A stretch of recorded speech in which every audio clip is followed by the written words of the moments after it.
Hello and welcome to the Anime Boomers podcast. I'm the host Gator and I'm being sacrificed to the corn tonight. Helping me guide my way through the 9 levels of hell is my Virgil, Cody. Take it away, Cody. Yes, welcome everybody to the Anime Boomers podcast. Tonight we are here for the trial of the Gator Gamer. Now, the Gator Gamer, you stand accused of liking the pee-pee poo-poo, of wanting to eat the poo-poo, and loitering within public restrooms, waiting for, quote, that good shit. How do you plead? I plead not Beardson.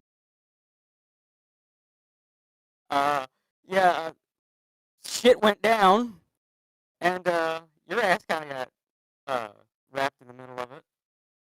Some very ugly shit. By the way, your mic quality has gone to poop again. Speaking of poop. It? Yeah. How about now? How are we doing now? Or do I have to switch to the webcam? Yeah, you're Still probably bad? It's still really bad. Alright, you know what? I guess this mic has officially died. Time to buy a new one. I'm switching. One sec.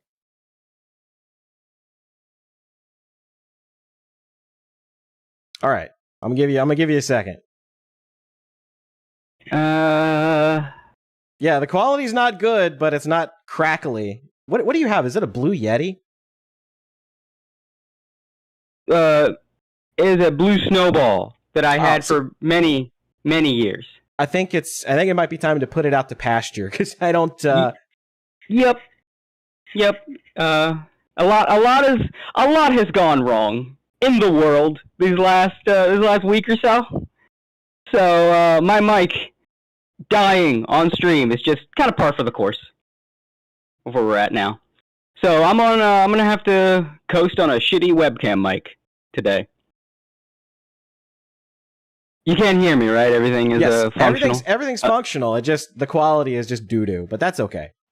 Yeah. I'm just gonna have to. We've had worse mic quality issues in the past, so we're just gonna go with it. Yeah, I'm just gonna have to endure, and then when the stream is over, order a new mic. So farewell, old soldier. Had your ass for, God, a long ass time. My last podcast, I had that thing. Jesus. Guess it's about time it finally bit the dust. Yeah. Anyway, it's not about me and my dead mic. It's about you. You're on trial here. On trial for guilt of association of watching the wrong VTuber. Oh no. Yeah. So for those who don't know, for those who are outside of the drama scene, there is a VTuber who we will not name because it is just a very ugly situation, and I think both Gator and I just want to keep that shit far away. I want to move on from all of that. It's like, look, okay, so there's a VTuber, right? And some things were revealed about this VTuber. Some very concerning things.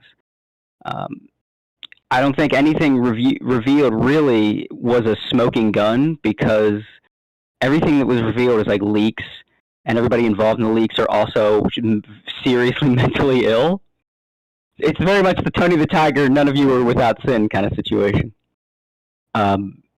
And this particular VTuber has a tragic backstory and mental issues as a result of the tragic backstory. I really don't want to get into specifics. I do want to provide some. I'm not going to get into specifics. I'm being general, but I do want to provide some context for people. So yeah, this went on, and then leaked chat logs came out of this VTuber saying some messed up stuff. Some people have outright, like, some people it's not. It hasn't. Gotten them to disavow, and some people has gotten them to disavow. And you had spoken to this VTuber publicly, and now you are accused of liking the degenerate shit that came out in these chat logs.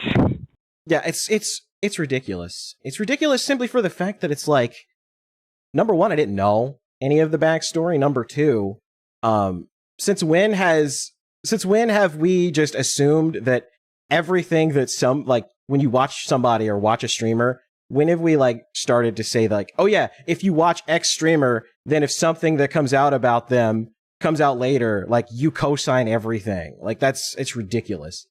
It's ridiculous. Yeah. And like in any other situation, it wouldn't be like that. But because it's me, I'm under the bus. I'm sacrificed to the corn. It is what it is. I think you need to get something on the record that will help you out in the future. It won't completely help, but I think it will make your life a little easier if I can get you on the record. I'm going to need every content creator to go ahead and tell me what their favorite hentai tags are now so that I can know whether I need to run away now. Just go ahead and say, I'm going to need all of them. I'm going to need Jim. I'm going to need Josh. I'm going to need you, Cody. You got to send me what your favorite hentai tags are so I can know what I'm going to be dealing with in the future. I do think you should get something on the record that'll make your life a little easier.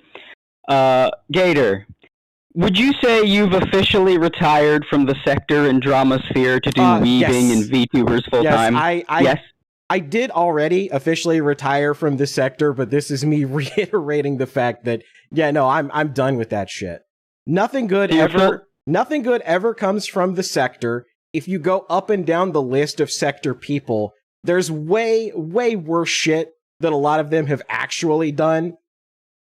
And I'm not going to get into specifics, but people know where to find it.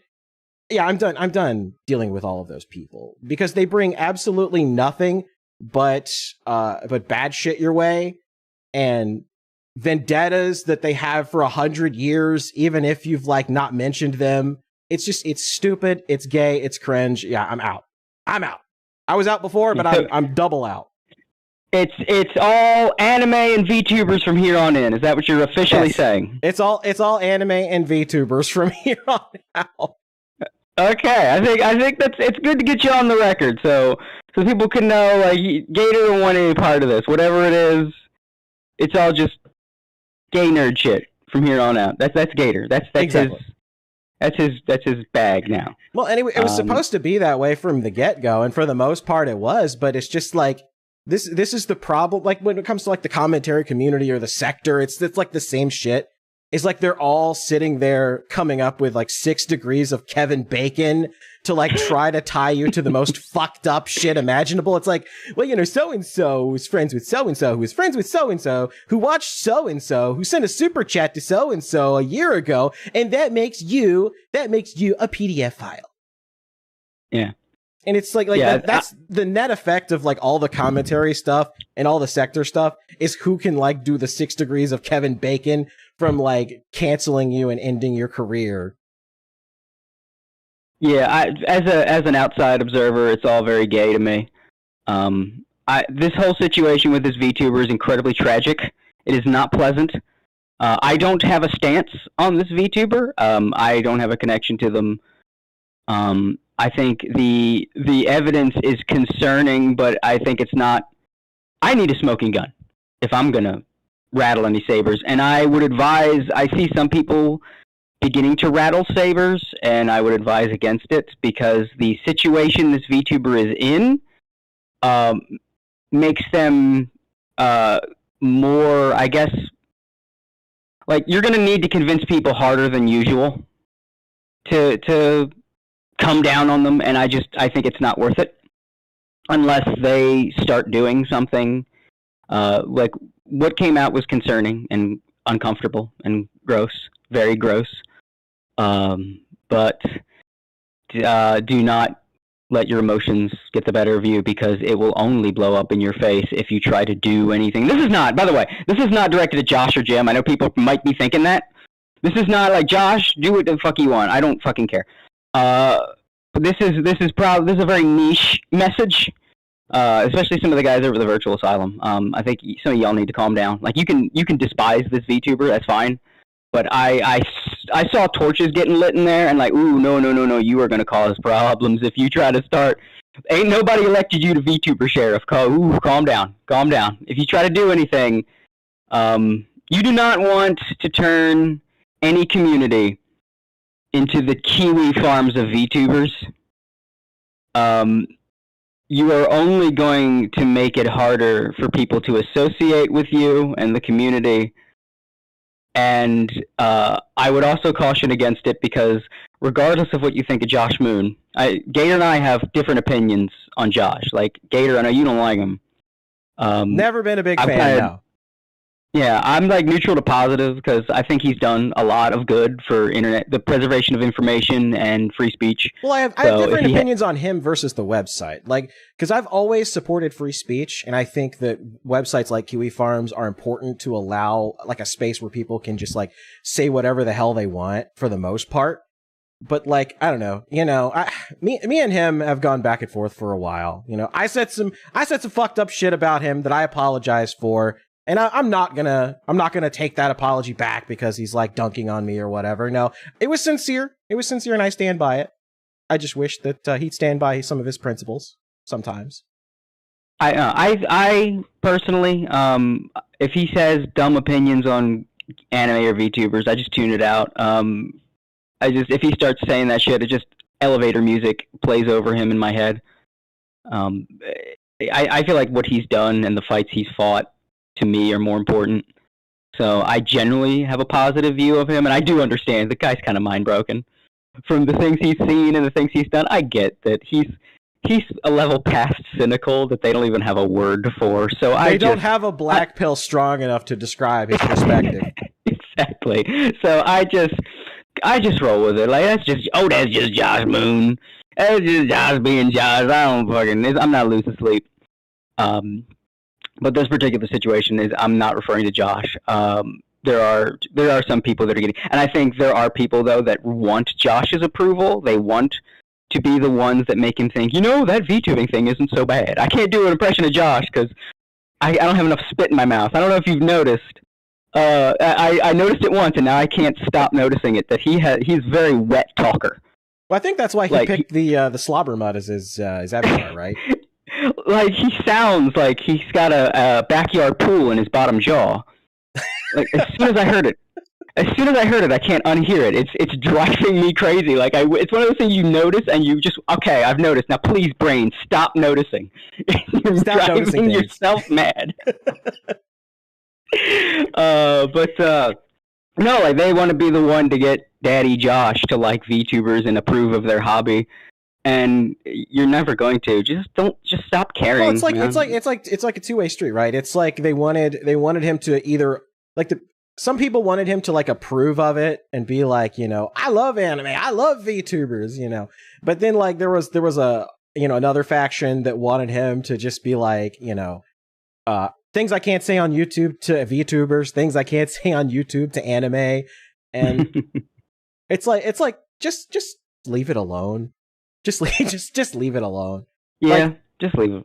Like it started a shit flinging contest on the website where it's like, one faction versus the other faction. And I don't think that's actually healthy for discourse at all. I think it's going to end up being something that causes problems if people don't just fucking stay in their own fucking lanes. Like, normies get out Yeah, and I could see, like, with the drama right now, sort of forming your own opinion based on the evidence we have. But the problem is the evidence we have is muddy. There's too many what ifs. There's too many maybes. Even if you don't believe those what ifs or maybes are true, the fact of the matter is they're there, and there's even a slight probability. It's reasonable doubt. Reasonable doubt exists here. The only thing you can say concretely is this person in question has some deep problems and is very degenerate. But there are concerning things, they said, but even those concerning things, like, raise questions. Like, there's some things that don't line up or add up. I'm not even saying this to sweep for them at all. Like I said, I'm a completely neutral observer here. But I'm saying it to caution anyone that wants to go on a crusade. Because you're going to need a smoking gun. And right now, and I guess something could come out after this stream. Something could come out, just completely nail in the coffin, and then I'm with you. But unless that smoking gun comes out, it's a real bad idea to make a cause out of this or a campaign out of this. It will just blow up in your face. You will just make everything worse, despite how emotional you are, despite how much fervor you've got pumping through your veins. You'll only make it worse for you and for everyone else. Like, you will accomplish nothing. And even I can already see, like, outside of this bubble, it's not really taking. It's not like you don't really have the masses on your side. This person still has supporters, and I think it's outside of the fact it's a cute anime girl. It's very ugly. It's an ugly, gross situation, and it's not worth trying to make yourself VTuber Kiwi Farms over. Trying to be the Kiwi Farms of VTubing is an extremely bad idea, especially because by his own admission, Josh is not particularly happy. Things are not going great if you're going to be the guy to run a Kiwi Farms type site. You don't want that life.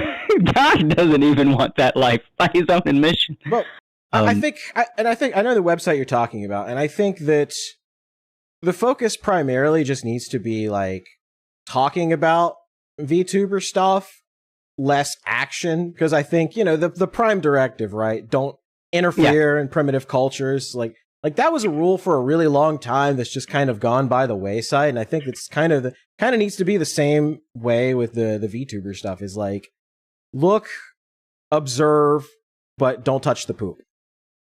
Exactly. It doesn't matter how emotional you are. You can make personal judgments.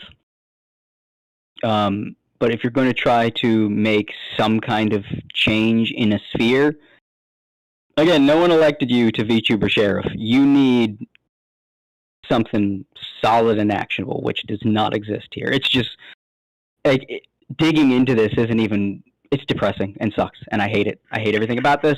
I wish I never knew anything about this, but I do, and it sucks.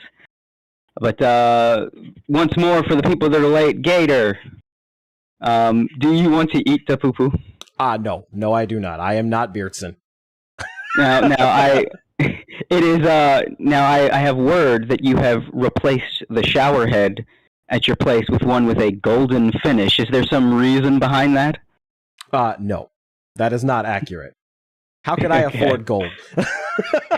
Okay. And just to summarize, this VTuber that you supposedly want to bang, do you want to bang this VTuber? No, I did not.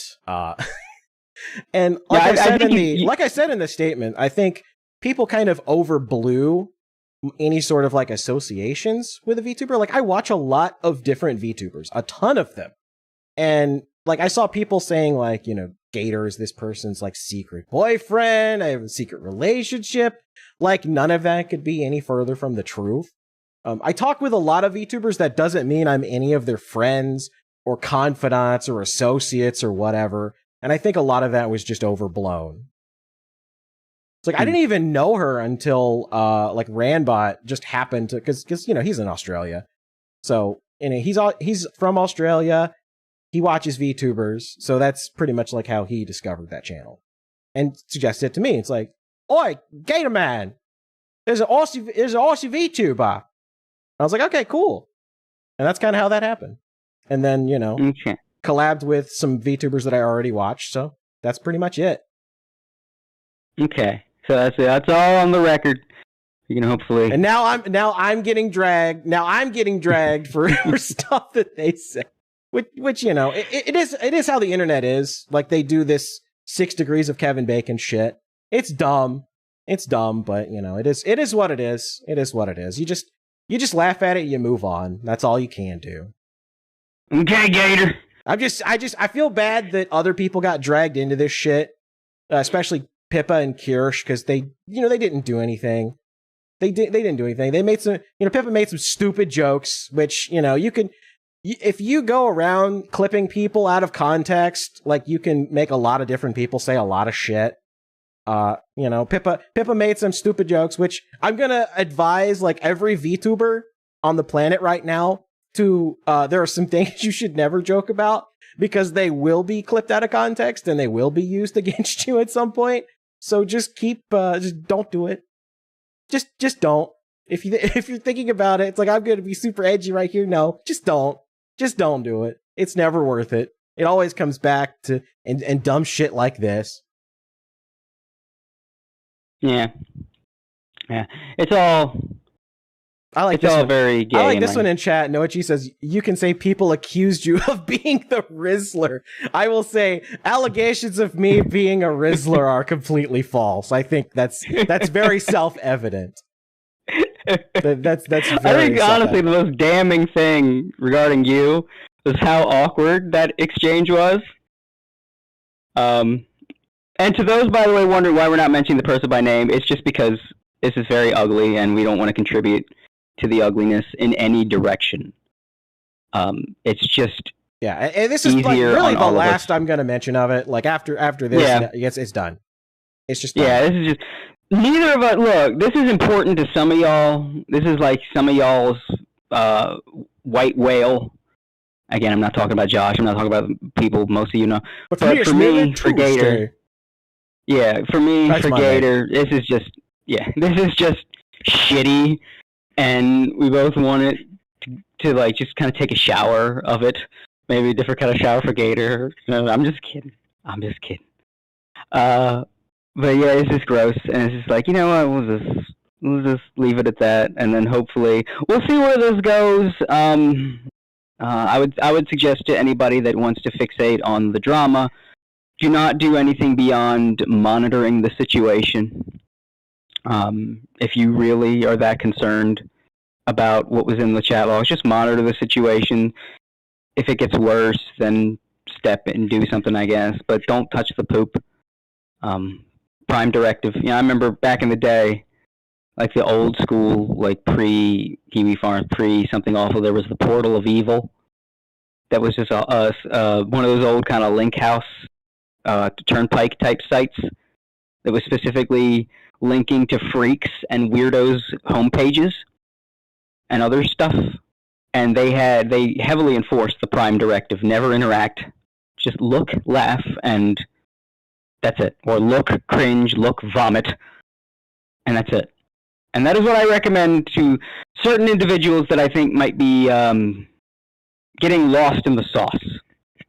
You do not want to follow in Josh's foot. Let Josh be Josh. Josh is the only Josh we need. You do not want to be Josh. I think even Josh would say you don't want to be Josh. It is a lonely and sad path you walk. He's like a spaghetti western protagonist that the towns are all afraid of, but he still shoots the bad guy. So, it sucks. Don't do it. I think that's a good cap on it. I think. I feel bad that Pippa and Kirsha got dragged into this shit because they didn't do anything. And of course, Jim got dragged into it too, and kind of spent a lot of time dunking on me, which like a lot of the stuff people were saying in chat were exaggerated and not true. But that's how it is when you play telephone. It went from Gator Watch to VTuber that had these like hentai tags to Gator's trying to bang this VTuber. Gator's been a dirty boy. He needs a shower. Yeah, that's how the telephone game works. People say,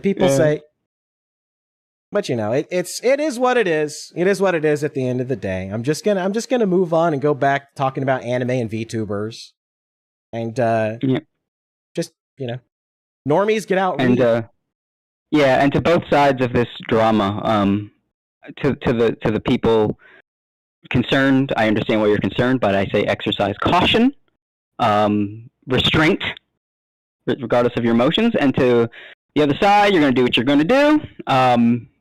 Think what you're going to think. The evidence is there. Make your own decisions, and don't touch the poop. And I think that's a good way to move on. So if anybody came for the trial of the Gator Gamer, the pee poo poo gate, we're going to be moving on to Offkai now. Yep, and I've got the the perfect segue here too. Oh. Yeah, here we go. This is from Tomak450. Says, can't wait to hear how the spicy fox lady traumatized the con staff. Yeah, so I went to Offkai. Like, this is where all of that dumb shit started. You know, I said hi to an anime girl at a convention. And it was Offkai Expo in San Francisco, California. It was at the beginning of June. And, you know, there was a lot of drama that came out of the convention, you know, not just related to me, of course, but Kirsha Versal, the Twitch/YouTube VTuber that's friends with Pippa, you know, known as the spicy Foxu, spicy cat lady. She was originally slated to be a host on a panel. I think I know which panel it was. I'm not going to say which panel it was because I don't want to like put that person that was hosting that panel in any sort of line of fire here. But she was slated to be co-hosting on a panel, and apparently now this is what the con staff said to Kirsha. They said that a volunteer was threatening to quit. I spoke with a lot of volunteers at the convention, a ton of them actually, and I got the indication that if one volunteer quit, it really wouldn't matter. I think that that Lysander person was lying to Kirsha and saying who didn't want her on there. And I'm like 99% certain it was a member of con staff now, having talked with a lot of people. I know Kirsha is doing her own reporting, investigating, piecing together information. So I'm not going to spoil anything that, you know, we both independently found. But I am 99% sure it was a member of the staff. And I am pretty sure that a lot of this stuff is going to be handled behind the scenes. Because I know Sakana, and Sakana is not the kind of person that would run out and immediately start like talking about stuff like this, or, you know, doing all of this stuff out in the open. He's a silent operator. He's a businessman. I imagine that those talks have been ongoing for a while on how to proceed forward. And as of this moment, I'm still pretty sure Phaze will be back next year. Yeah, from what I could gather talking to you, and I think from what False, was it False that had some, False Side. Yeah, False Side. Yeah, he had talked to like some insiders. From what I could gather, it was less malicious, everything that went on in Offkai, than was initially believed, the conspiracy, so to speak. I'll say this about the Phaze stuff. Now, I haven't talked directly to Phaze people directly. A lot of it is talking with volunteers at the convention and, you know, friends of friends and stuff. It sounded to me, and, you know, this is, you know, what I've heard from a lot of people. It was less what happened with so let me explain. So the Pippa and Tenma panel. So when all of the Phaze girls flew to Japan, it was to work with this company. I can't remember that. I know it was like four letters. I can't remember. It started with an S. I have to look it up. I don't remember. But they specialize in 3D capture technology. And so Pippa and Tenma flew to Japan to like do motion capture for this event at Offkai, the disappearance of Pippa and Tenma. And it was supposed to be a big event. It was going to be hosted by Leah and Uruka, and they were going to like intro into it. But there were some technological mishaps at the very beginning. And from everything that I've heard from volunteers, it sounded like it was sheer Now the con staff, when they talked to False ID, they tried to make it sound like it was Phaze's fault. It was not Phaze's fault. It was ineptitude of the con staff. Now, some people may read like, oh, well, maybe they were deliberately being malicious or deliberately being incompetent. I don't really think that was the case. But I did notice that after that, like before, you know, everybody, you know, up on the atrium, which was where the Phaze Connect booth was, everybody was just kind of chilling. I noticed that after that happened, that there was a member of con staff at the Phaze booth at like all times. So I can imagine Sakuna was probably pretty pissed about it. Yeah, it's I can see why there was people thinking that there was malicious intent to that after what we heard about Kirsha being canceled and the fact that the con is in California, which is a huge mistake. I don't know why conventions keep happening in California. And this is the danger. This is the danger that Offkai faces too, is that they have a ton of bad press that came out of the event. Like, there was a lot of good stuff. Like, I had fun. I had fun at the convention. I got to meet a lot of cool people, got to talk with a lot of industry insiders and VTubers. Got to talk with a lot of VTubers.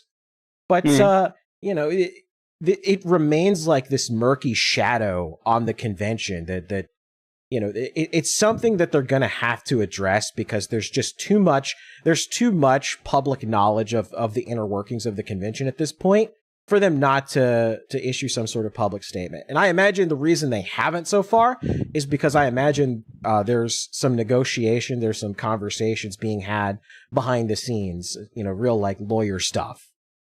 Now, I don't know that for a fact, but I know Sakuna, and I know that he's a smooth operator. He's a savvy business guy. So I know that, you know, he's going to look at the numbers, he's going to look at the facts, and he's going to make an executive decision based on what he sees. And you know, I have to kind of caution people that Kirsha is not a member of Phaze Connect. So she may or may not factor into the decisions that Sakuna makes. Yeah. It's I don't know if they're ever going to say something publicly. They probably won't. I think we'll know what went down behind the scenes based on next year's Offkai.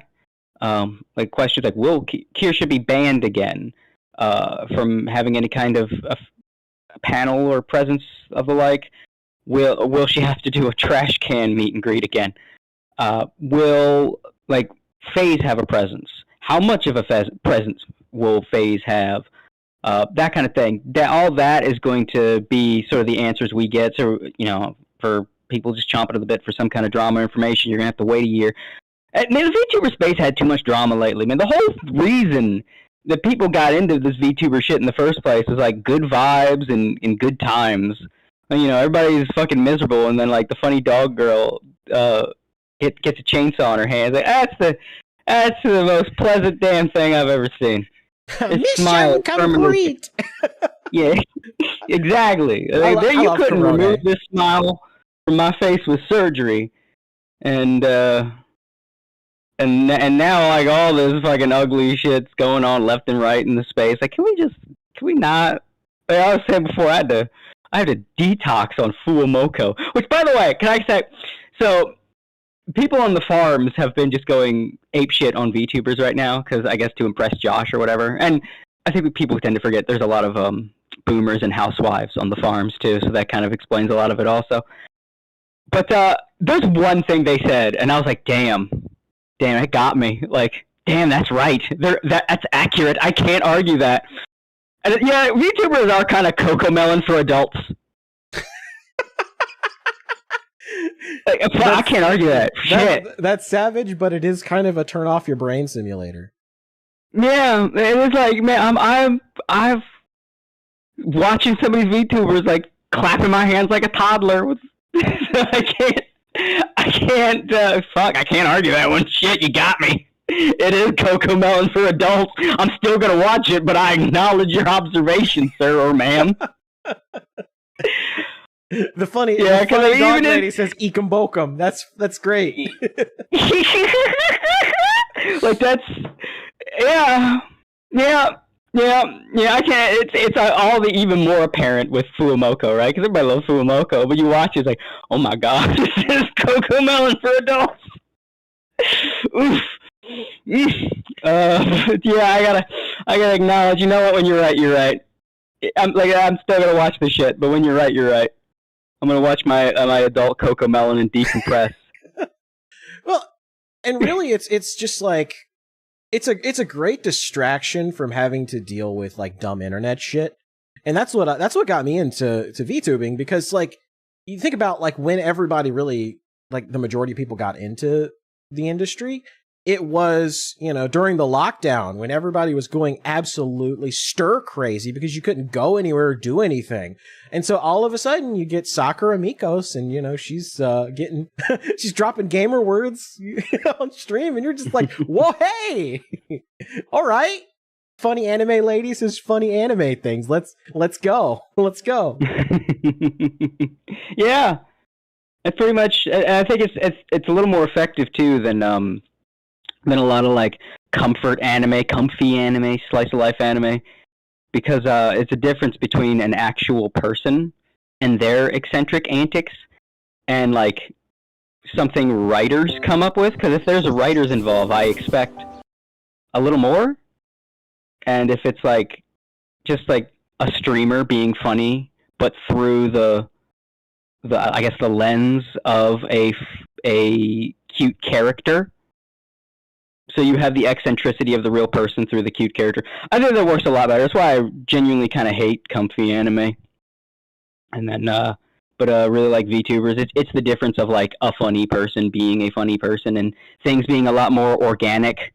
Like if something's cute with a VTuber, it's more organically cute. It's not like a 40-year-old Japanese man trying to be cute. Like, trying to explain to you what cute is. Yeah. Through the corporate I see you lens. have pulled up. Yeah. So we talked about one of the greatest videos. Yes. Let me bring this. I love this video. I love this animation so much. This animation is so good. Hold on, I think I have to unmute it first. Yeah, okay. I have it muted, so let me unmute it first. Yeah, this is we're talking about Korone. Somebody made this animation by splicing together a bunch of different Korone clips, and it's probably one of the funniest things I've seen. This is magic. This is why you should not try to date a VTuber or propose to a VTuber. This is what you get. This is what happens.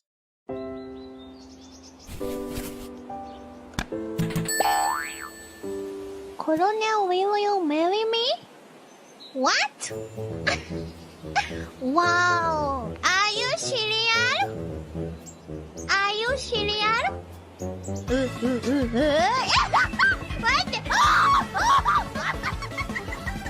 Cat Rancher! Whoa! Mission complete! Yay! Oh, loser! Beautiful. Absolutely. Love it. What's the name of the animator? Do you remember? Do you have it? Oh, shoot. I saw it on TikTok first. Because like I remember when it initially came out, and I retweeted the person, and then like it's been reposted so many times that I feel like at least you make something that good, gotta get that credit. Exactly. Let me see. I think Shiori reacted to it, so that might have the actual like animator's name on it. Let's see if I could find it, because I do want to give credit to the person that made that, because that was like the funniest thing I've ever seen. No, it's Noin Nimble. Noin Nimble. Noin Nimble. Yes. Noinimble. Yeah, that's the person that made that. Yeah. Korone was one of the ones that got me. Well, first it was Sakura Mikos for me first, but then it was Korone because she played Banjo Kazooie and the Ikumboko. For me it was first it was Kizuna Ai, because I was like, when this first started, I was like, this is the lamest thing I've ever seen. Like, this feels like the next step in waifu crap. I had seen Kizuna Ai, but like I didn't. Like, I just thought it was just like an anime thing. I didn't realize it was like an actual like streamer or whatever for a long time. Yeah, I saw some of the bits that were like actually really funny. I was like, oh wow, this is defied my expectations. And then Sakura Miko clips started showing up, and the one. Yeah, the exact one with your yee ass haircut. Yes. Exactly. Cracked me the fuck up, and I found more clips. I remember seeing this one of her playing Saints Row, and she was at this person that I guess is in some kind of drink mascot costume, and she yells in English, "Energy drinker! Energy drinker!" And then she like DDTs the guy in the costume, like, "Grape juice!" That was the clip. I was like, you know what? This shit's all right. I like it. And then the Corone playing Doom. Doom 64 was just peak. And the VTubers thing just sold me. I think it's that perfect mix, right? Because anime really does have cute on lock, but the problem is normally it would be like insufferable when you'd actually watch it.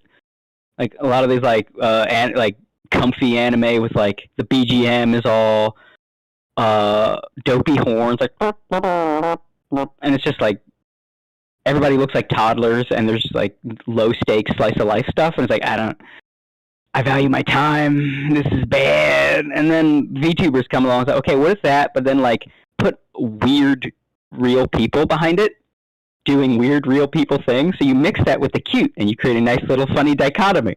It's like this is fine entertainment, sir. I believe the proper term for it is gap moe, where what you are presented with and what you receive are two entirely different things. Well, gap moe is like I think the gap is cute. This is like I think the gap is funny. Like even Fuomoko, whose main shtick is to just be comfy and cutesy, can't help themselves, and will just do like every time I've tuned into a Fuomoko. I usually don't watch their streams entirety. I'll like tune in the middle and then pop out when something else like comes up. But I usually watch like an hour or around there. And every time I've popped in, they do or say something really funny. I think I actually did pop in just in time for the infamous no moment. No! No! Like that fucking noise. Other people were concerned. Is your throat okay? Is she dying? Listening to it. That's beautiful. That's another thing I can talk about Offkai, how literally everybody except for me and Necro got sick. I don't know how I avoided it. Apparently, yeah, I keep hearing all these people had to take off. All these other VTubers take off because of Offkai. Like literally every VTuber. Like, see, this is why all the VTubers shouldn't have made out with each other. See, this is how you know. This is how you know that I wasn't there to meet up with any VTubers or anything because I didn't get sick. But apparently, well, I mean, it could be just your terrible Riz. I mean, I saw that clip. But like all the VTubers got sick, and I'm just like, well, you shouldn't have been kissing each other. Yeah. So you say he has no Riz. Well, who's laughing now? Because I'm the one. I'm the one that people that made sick. Exactly. Yeah, it was. I kind of wish I could have gone, but I'm not setting foot in San Francisco. First of all, flying to Houston for Anime Matsuri was already enough of a pain in the ass. Although the Airbnb with the lady was nice because we spent the whole week there. It's like we're flying all the way to Houston for an anime convention. That's one thing that I wish I could have done. Was like get there maybe like a week in advance and just kind of like spent time just going around Houston, maybe attending a ball game, just having a little bit of fun before the con stuff starts. Yeah, I highly recommend it. It's a great city. Like, and I don't usually you can't say that about cities, but it's a really great city. Well, and I have to give credit to like the area Burlingame of San Francisco. It was actually pretty nice. I didn't go into the main city proper. We went to Taco Bell, the Cantina Taco Bell in Pacifica, which was also really nice. You didn't run into any pee-pee poo-poo to tempt you astray or anything? No. That was the surprising thing about San Francisco is I was expecting to see like a shitload of needles and a shitload of shit in the street, but apparently that's like Compton primarily. Apparently it's like downtown, like right across from the bridge, and then like Oakland. I meant to say Oakland. It's Oakland and like right across from Oakland is primarily where the problem was. As long as you stay out of those areas, you're usually pretty good, apparently, from what Necro was telling me. Yeah. I'm pleasantly surprised to hear that it wasn't that bad. Because it is San Francisco, being what it is. Yeah, it is. It is San Francisco, so you're gonna you're gonna get what you get. I mean, you know, there was a lot of you know, being June. There was a lot of stuff there. So like that was definitely, you know, the month of June stuff was definitely there. You couldn't miss it. It was everywhere. I just, you know, turned my head and just walked away, tried to ignore it. It's like, you are in a foreign land. Don't start shit. Don't start shit on foreign soil. Don't start shit on foreign soil. Yeah. It sounds like a great time. I just wish it was somewhere other than San Francisco, California. I feel like a lot of the drama that popped up could have been avoided if it was not being held and staffed by people that live in San Francisco, California. Yeah, and yeah, someone in chat brought up if I could find it, yeah. This was Coach in Lunacy says Sayu's car was broken into within 1 hour of arrival. I don't think it was quite that fast, but it did happen at one point that weekend that poor Sayu had her freaking car broken into. So while the area was, you know, not bad for California, I mean, you know, there's still crime, you know. There's still people coming from across the bridge starting shit and doing stuff, so. Yeah. It's a shame, but like I said, it's what you get when you hold a convention in San Francisco. Never recommended. I don't know why San Francisco. I really don't. Maybe it's just that's where the organizers are close to. I'll tell you why. I think it was one. Yeah, the organizers probably all live in the San Francisco area, the Bay Area, but it's also like a lot of these VTuber conventions are in California because of its proximity to Japan. Because it's one flight instead of having to hop on a bunch of connecting flights. So it makes it a lot easier for companies like when, you know, NijiSanji was coming there and for like HoloLive and stuff, you know, to fly people out there rather than having to hop on a bunch of connecting flights. So, like, that's not to say that they don't go to other conventions, because they absolutely do. But like, you know, talking with a lot of people at the convention, like I kind of get the idea why a lot of these conventions are in California. I don't agree with it, obviously, but you know, that's just kind of how it is. Yeah. And a lot of these companies too are scared of you know, starting drama and getting canceled. So a lot of them, you know, California is like, oh, we can go to California, and then, you know, we just completely avoid all of the oh, you went to Texas, oh, you're canceled for going to Texas or whatever. They can avoid that kind of stuff. I guess. It's not a big deal like it used to be when all the states were like at each other's throats over who was banning this and banning that. I mean, it might. You know, we're gearing up for an election, and like it's going to be the dumbest, like the shittiest, like couple of months imaginable on the internet, because like you're going to get banned from everywhere. You're going like. All the websites are going to be like on super lockdown mode, so you can't, like, if you say something even just slightly spicy or out of line, like that's it. They're going to delete your bank account. Like it's going to be like the next 6 months are going to be some of the dumbest, most ridiculous and absurd stuff I think you've ever seen. Like if you thought 2020 was bad, who brother? Like I'm already seeing people on Twitter just getting like their whole accounts just purged, like tons of people just getting purged. It's going to get worse. Hey guys, you know, I know things seem really bad right now, but it's about to get a lot worse. Yeah, especially because, I mean, we're not going to get political, but things do not look good for the people that are going to be doing very bad things, and they are going to lash out in very, very lame ways. It's going to be very shitty and awful. But yeah, I don't have much else to say about that. Sorry, I'm like fucking But so it's an anime podcast, so I don't want to harp on it too much, but I'm just letting people know, like, the stuff that's going to be, like, coming your way in the very near future, because, you know, go ahead and prepare now, because you're going to see some serious shit. Just go ahead and be very careful the stuff that you say. Be very careful the way in which you express yourself, because I've seen people, like, making oblique references to stuff and not, like, outright saying it, and they're getting banned too. So, like, they are on hypersensitive. You can't mention, like, I don't even want to say it. You can't mention ouchie. You can't mention, you know,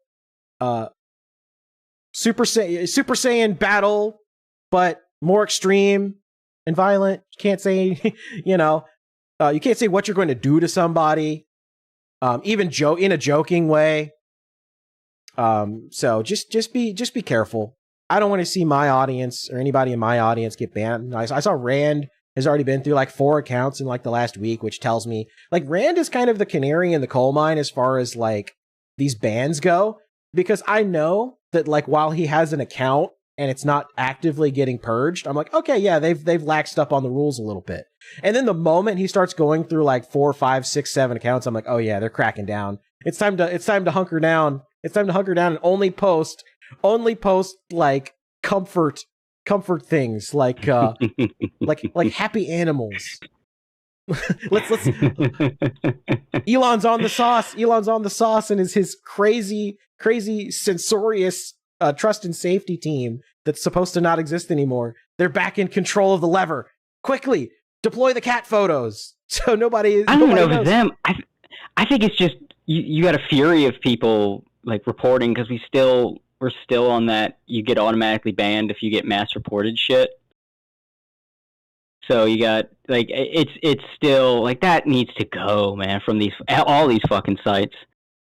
Just like automatic ban if you get enough reports. Like, yeah, you just invite mobs to brigade somebody to just have them taken down, and they know it'll work. Like it's not some kind of common sense. Well, if enough people report it, it must be true. No, if enough people get together and say, let's take this guy down, they can mass report you.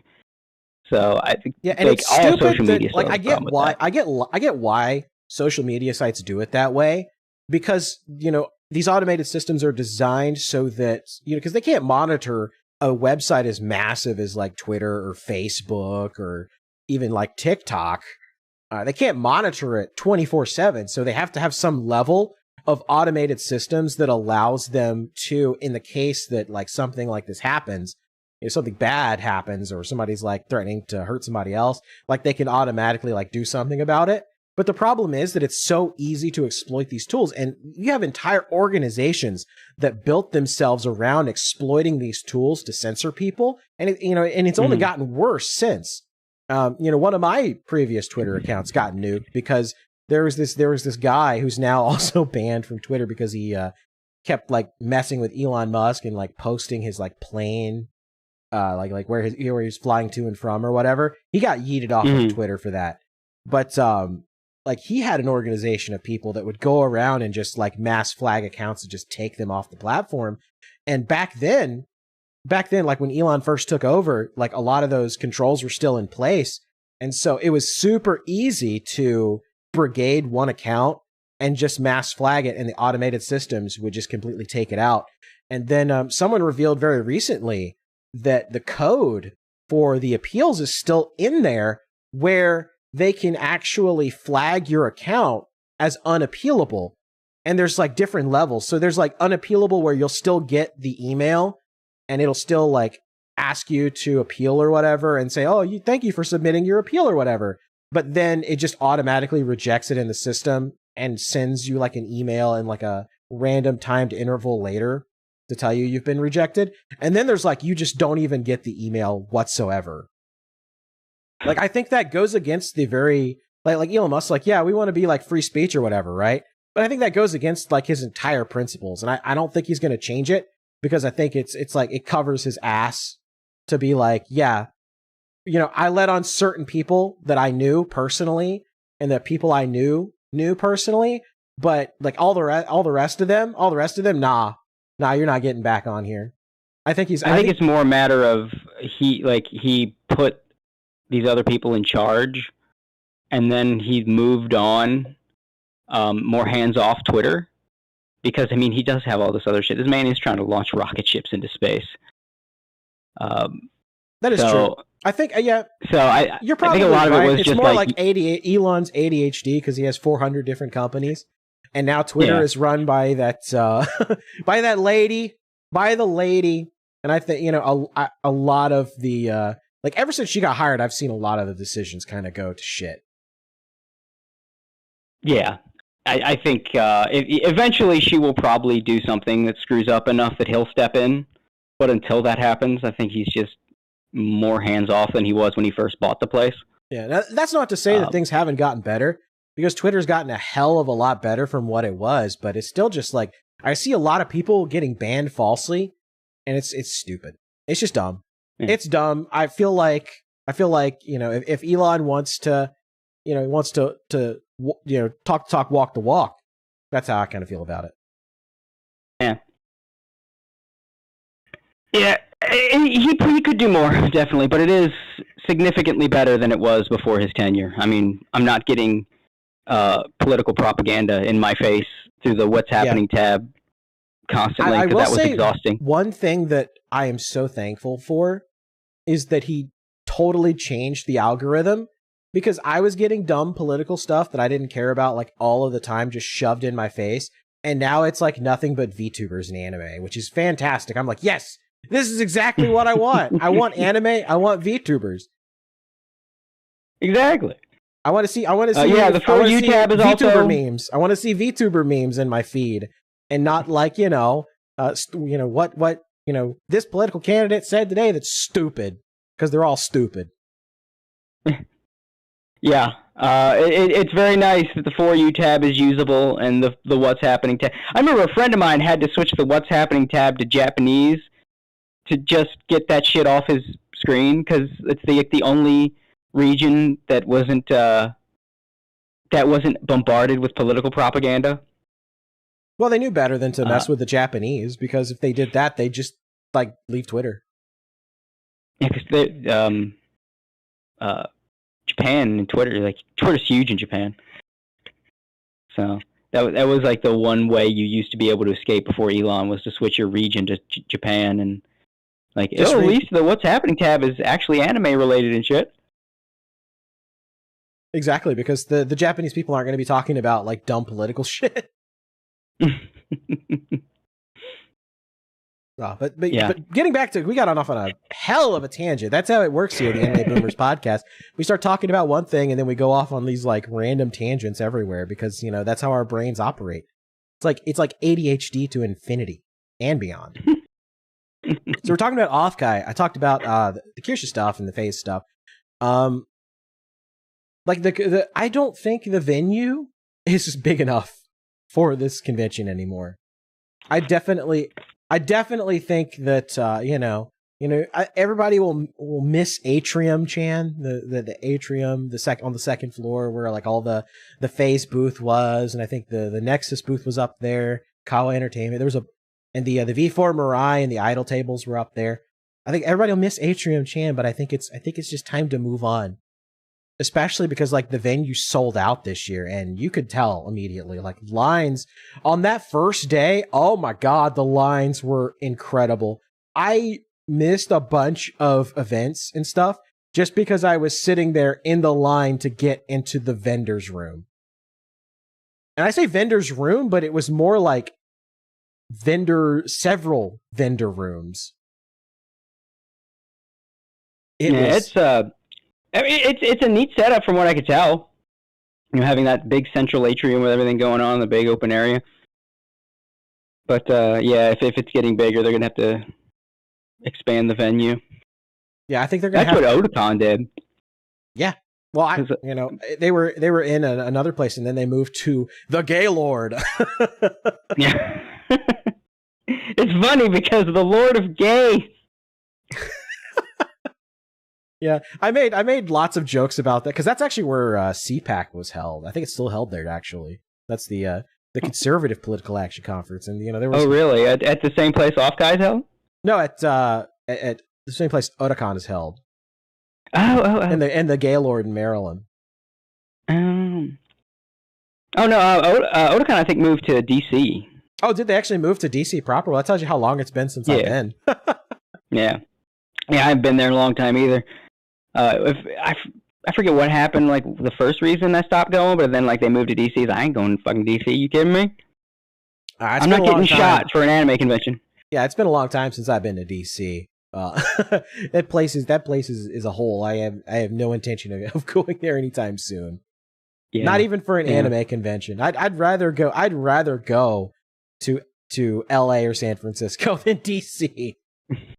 At least when Otakon was in Baltimore, it was in like the little island of Baltimore where you're fine, because they don't mess with the harbor area. Yeah, the National Harbor area. Really nice area. Really nice area. There's a lot of cool where the aquariums at and everything. It's like the one place in Baltimore you can go. If you go outside of there, you're dead. Yeah, it's a terrible, terrible city.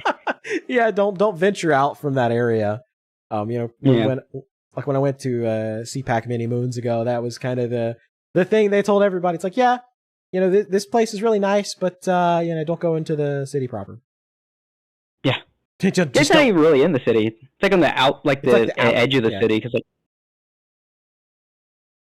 Cause Super Iron Bob in chat says the harbor went to hell from what he understands. Well, that's a shame because it was really nice back then. One of my favorite memories was drinking with Andrew Breitbart before he passed away. Those were some good times at CPAC back in the day. But I'm glad to have moved on from political shit. I'm glad to have moved on from all of that because it just gets dumber. VTubers, I think you and I are both kind of anime are the future. VTubers and anime and having fun on the internet is the future. Politics is stupid and cringe and fake anyway.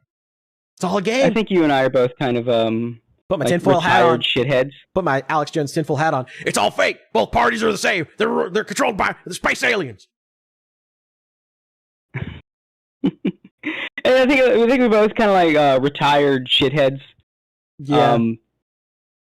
Like we're both like I think my retirement was a little more amicable than yours, but I think we're both kind of retired from the muck and mire of the internet. It's like, what? It's just I just want to chill and have fun. Indulge in the weebery and laugh at the funny. I just anime want to streamers. watch the funny dog ladies make funny dog noises. Yeah, it's a peaceful retirement from all that shit, because you can't hang around in like even if you find entertainment in like the worst of the internet, you can't hang in that space forever. Well, as you gaze into the abyss also gazes into you. And like a lot of creators in that space, like because it's like the gayest episode of Game of Thrones that you've ever seen, where like everybody pretends to be friends on the surface, but they're all secretly plotting on how to stab each other in the back without exception. And so it's like you just sit there and like everybody knows it's like, so and so is co-host with so and so. But you're just waiting for them to plunge the knife in there because they think they can strike it on their own, or, somebody that was like, blood feud enemies with somebody, they get together, but it's only because that person is just waiting for the right moment to get enough like secrets and stuff on that person so they can knife them and do the maximum amount of damage. Like, it's really stupid to see grown ass men acting like knitting circle women.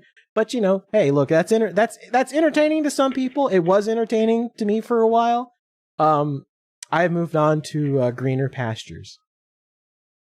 Yeah, that's a smart move, I think. Yeah. And if I'm gonna watch lolcows, I'm gonna watch stuff like DSP accidentally showing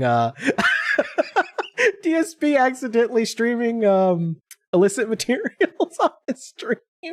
Wait, he did what? I didn't hear about this one. Oh yeah, he does this like react part of his channel And so he was reacting to like user submitted content, and somebody sent him a video. It's like a Carl Sagan video, but somebody had spliced in some I don't know if I could see this on YouTube. It was it was porn of the non-heterosexual variety, and I was right there in the middle, and DSP had this look. The thing that got me about the clip is DSP has this like the biggest smile on the planet. He's like, up, looks like I'm gonna have to ban somebody. Looks like I'm gonna have to ban somebody. He's just like grinning from ear to ear. It's like seeing a dick just seeing two dicks made his day. Like I'm like, golly, Phil, don't look so happy. Don't look so pleased. So wait, how did it play on the stream? Someone like donated? He does react content on his channel now. Why? I don't know. Mm-hmm. But people submit clips to him, and somebody had submitted a clip. It was like a video, like a Carl Sagan speech, and someone had slipped in some stuff in the middle where if he didn't watch the video before he played it, it would get him, and he did not play the video. I see, was it? Okay. He pulled a Fight Club.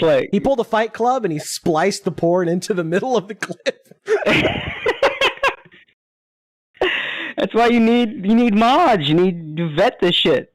Yeah, even if you don't want to watch it yourself to react to it, you need somebody to watch it for you. And I would rather the like 30 seconds to a minute of like awkward silence and hold on, I gotta watch this clip. I gotta check this clip. I would rather do that than get photobombed by by non-heterosexual pornography. Oh, that's kind of funny, especially like when you're in his position, right? If you're a streamer with more like I guess friendly connections, or more like people see you in a more positive light, you could probably get away with that a little more, like not vetting. Like what's that Nags guy reacts to VTuber clips? He probably doesn't have to worry about someone splicing in gay porn into a Corona clip for him to react to. No, probably not. But Phil is like, people want to fuck with him at all times, and he has to be aware of that. Well, and the thing about it is, like, you can't ever feel sorry for Phil, because like when somebody does something that's like legitimately fucked up, and for like anybody else, you'd be like, man, wow, what a piece of shit. I can't believe somebody did that. Like, even though it's him, wow, that's really fucked up. He like immediately does something really, really, really shitty, and you're just like, yeah, no, fuck you, Phil. You earned it. Yeah. He's kind of his own worst enemy, isn't he? But it's amazing he's still here. Well, ReviewTech is also kind of the same way too, because it's like he wants to get into the like the lolcow commentary sphere, but he himself is one of the biggest lolcows on the planet, and so it's just like he does all this like DSP content and stuff, and it just all backfires on him like immediately. It's like what are you doing? What are you doing with yourself? Like, why would you get into this space and then pick a fight with like all the DSP detractors? Like, what are you thinking?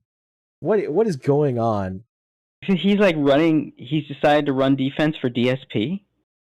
No, he's trying to A-log DSP, but he's ReviewTechUSA. Oh, okay. So he's going too hard in the other direction, and everyone's kind of telling him to fuck off. Basically, yeah. Everybody's just like, no, we don't want you here. Get the fuck out.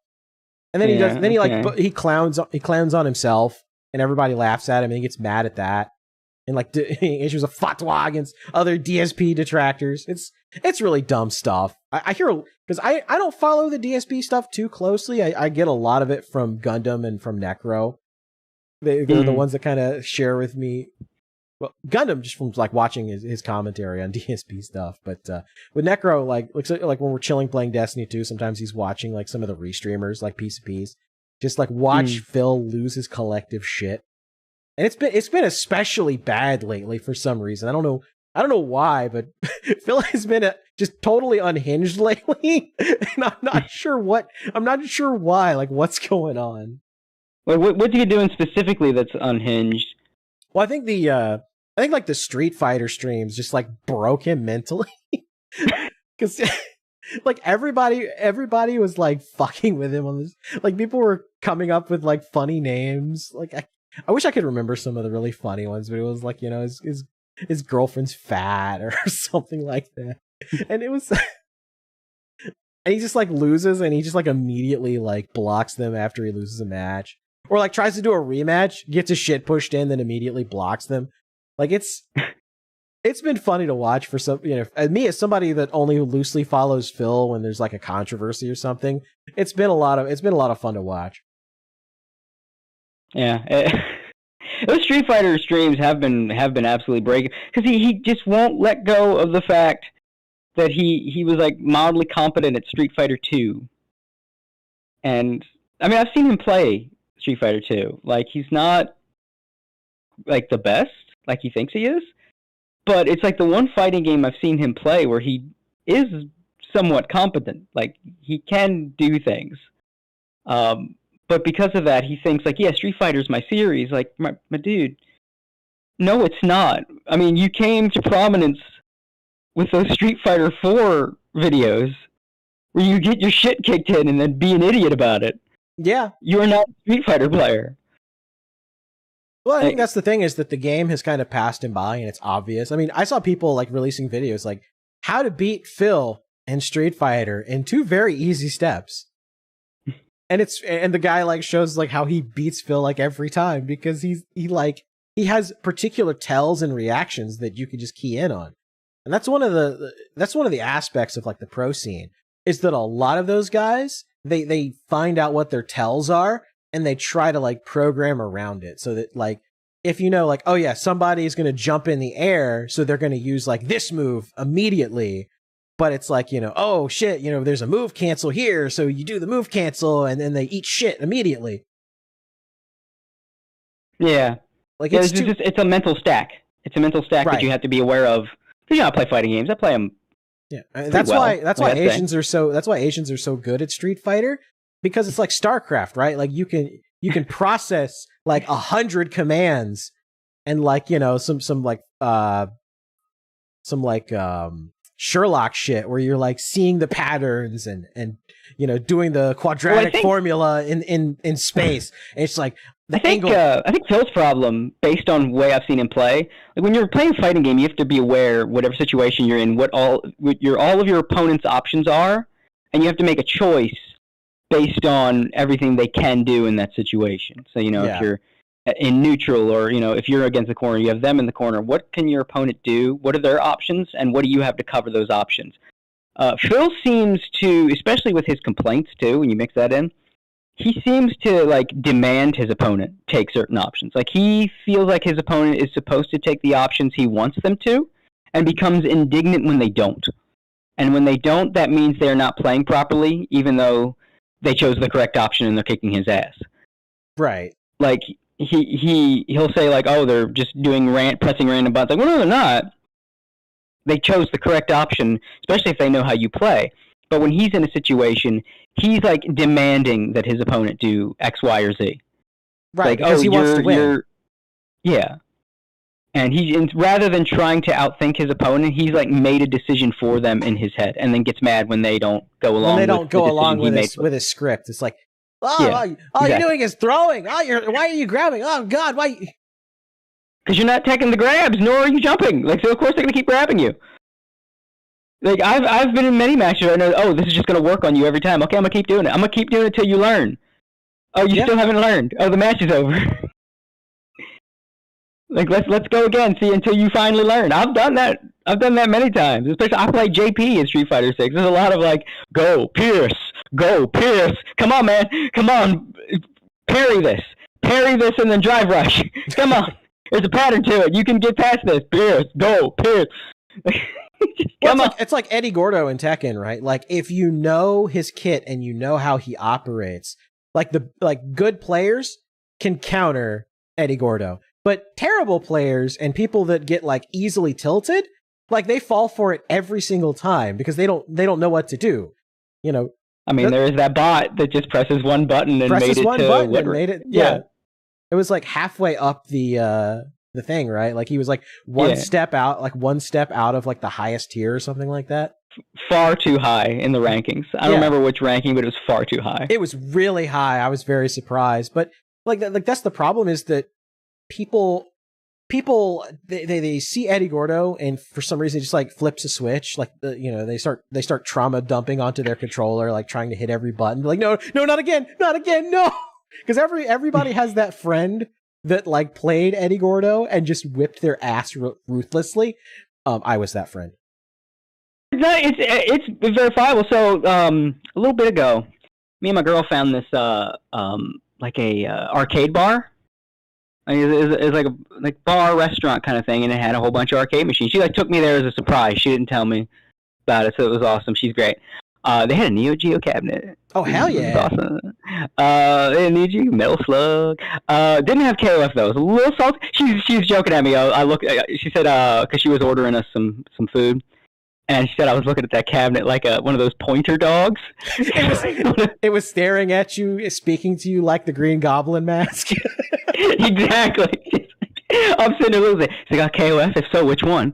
It did not, but it did have Metal Slug. It had Metal Slug 3. Oh hell yeah! Yeah. So on one of the machines there was Tekken 3, and we were walking up. She walks up with me, and she's like, "Okay, show me your fight games." It's like, show me these fighting. Because she knows I'm a giant fighting game nerd. I'm constantly like we go back and forth, lore dumping to each other from our respective interests. So I have caught her up on all the KOF and SNK lore. So we go up to Tekken 3, and I was like, I haven't played Tekken in forever. It has been many years because I haven't played any of the newer Tekkens for a host of reasons.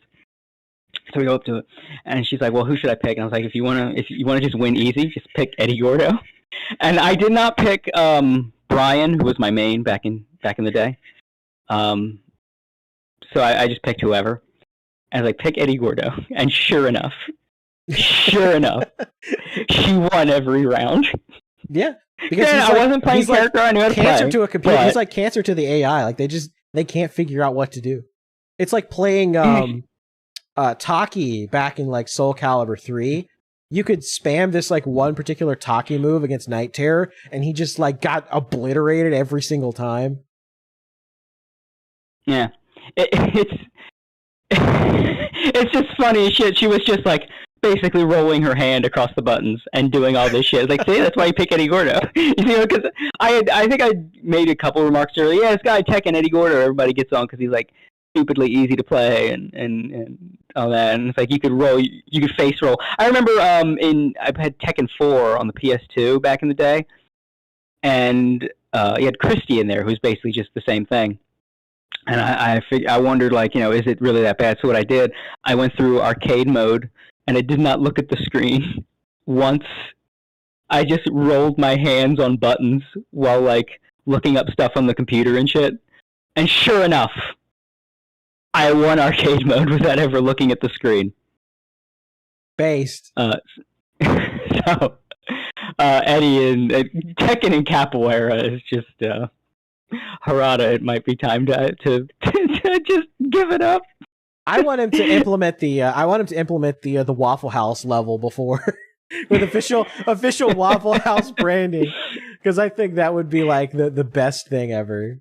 The Waffle House. I think everyone kind of hoped that when he asked, when he went on Twitter, was like, so what is this Waffle House everyone keeps talking about? And why does everyone want this to be a stage? And it was like, slap their desk. It was like, Mr. Harada, let me tell you something. Do I have a story for you? Do I have some clips hey, Ryan, for what's you? up, buddy? See Ryan, the editor in the chat. What's going on, buddy? Good to see you. You missed the. I posted the statement from the beginning of the stream on Twitter. Glancing at your chat, you seem to have a fight going on. Yeah, I see. Rand and somebody else are having a throwdown in the chat. I'd say knock it off, but I know they're not going to. It is what it is. It is what it is at this point. Yeah. Ryan said I saw the clip on Twitter.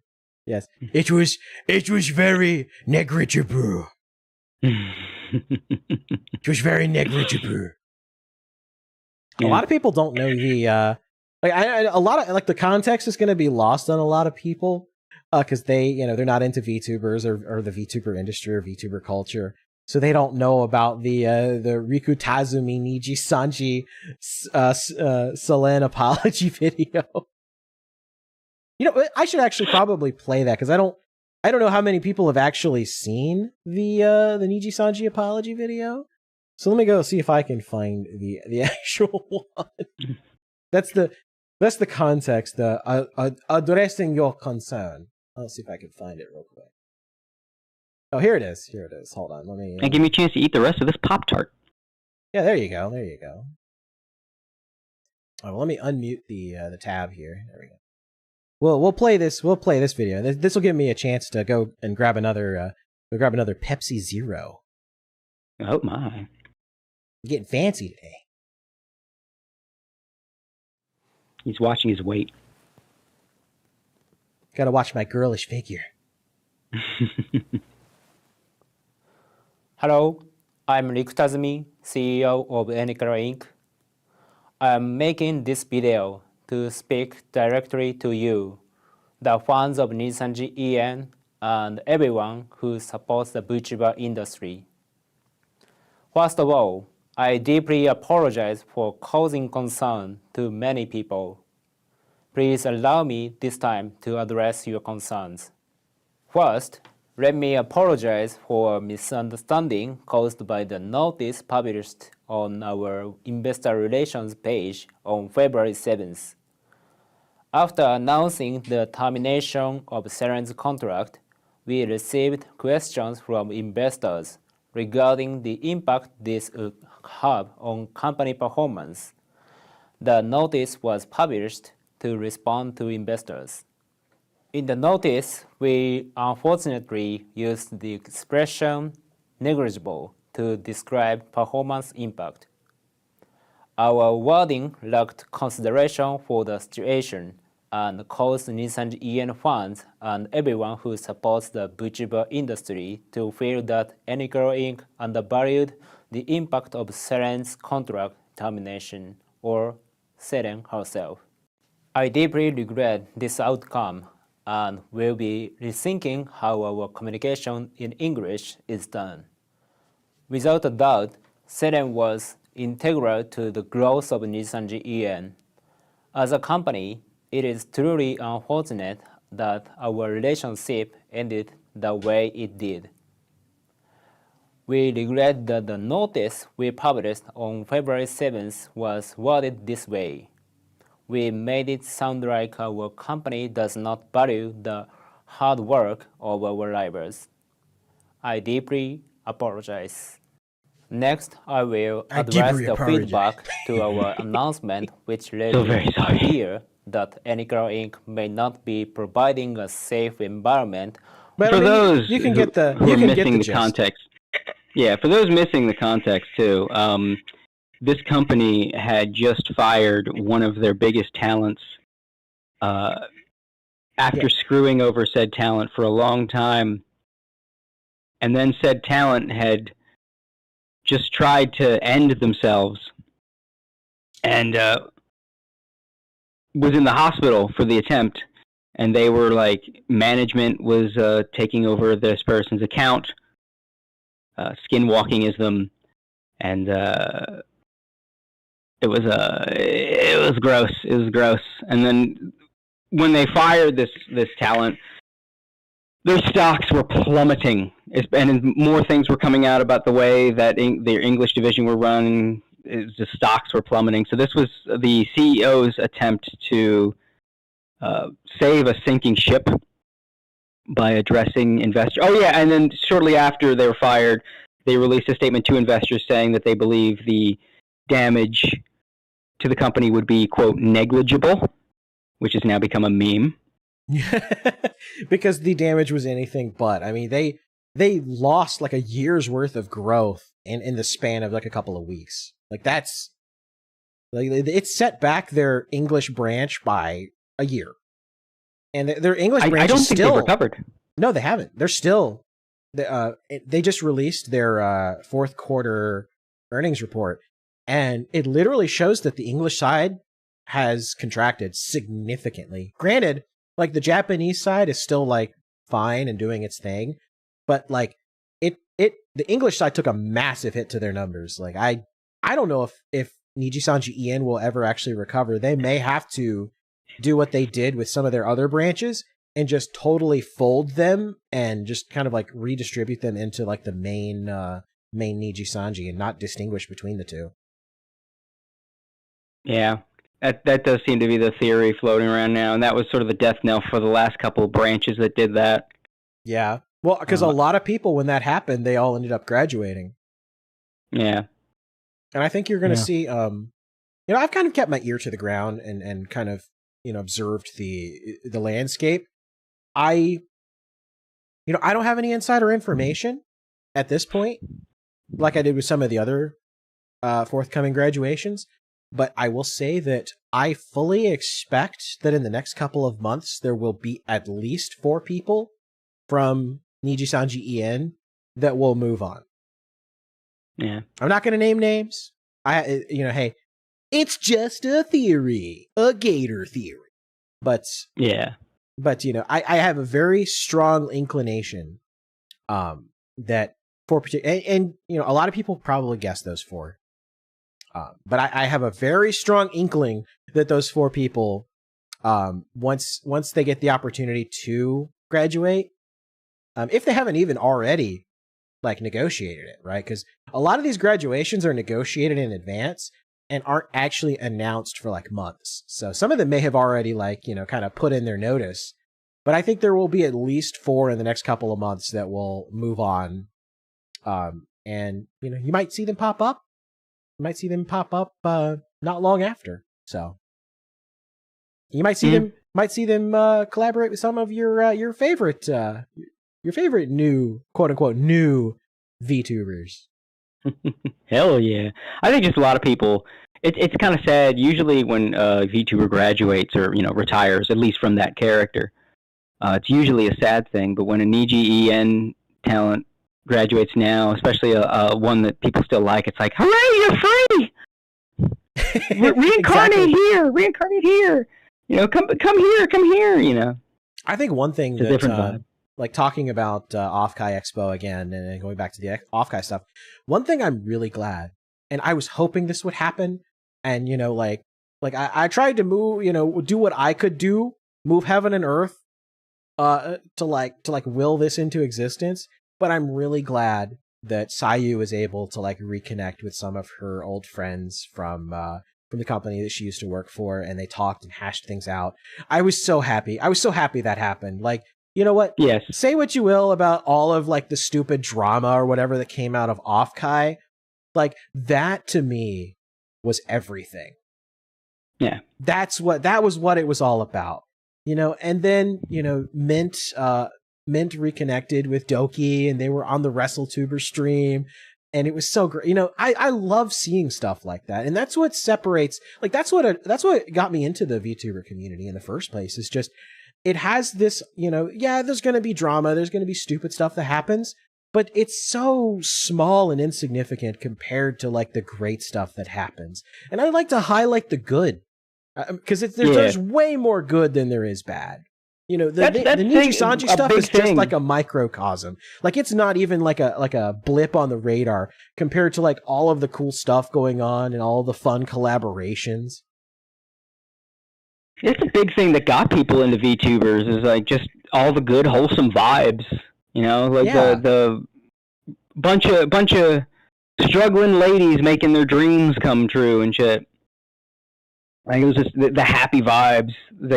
Things are just so shitty sometimes, and you just need to come up for air and have your adult Cocomelon to put a smile on your face, and that was a big. That's the biggest appeal. A lot of VTubers, kind of had a very similar path to me too. Is that they were into more maybe edgy streams and stuff, and they just wanted to VTubing kind of became this destination where they could go and they could just kind of walk away from a lot of that stuff especially because like, it's all getting banned on the internet anyway. So it was kind of like this nice safe outlet where they could go and they could just like actually have fun doing stuff instead of worrying about like, what dumb political shit's happening. And that's why there's such a resistance to people like that one weirdo with like the gremlin looking pink haired shit avatar that was like talking mad shit to people. Like, that's why there's so much resistance to people like that in the VTuber industry, because like people don't want drama. People don't want like people that are going to just like deliberately start shit with other people, especially when it comes to like stuff that doesn't matter in VTubing. Like you could VTube as a car. Like you could be like one of those talking cars from the movie Cars as a VTuber if you wanted to. Who the fuck gives a shit about like real stuff?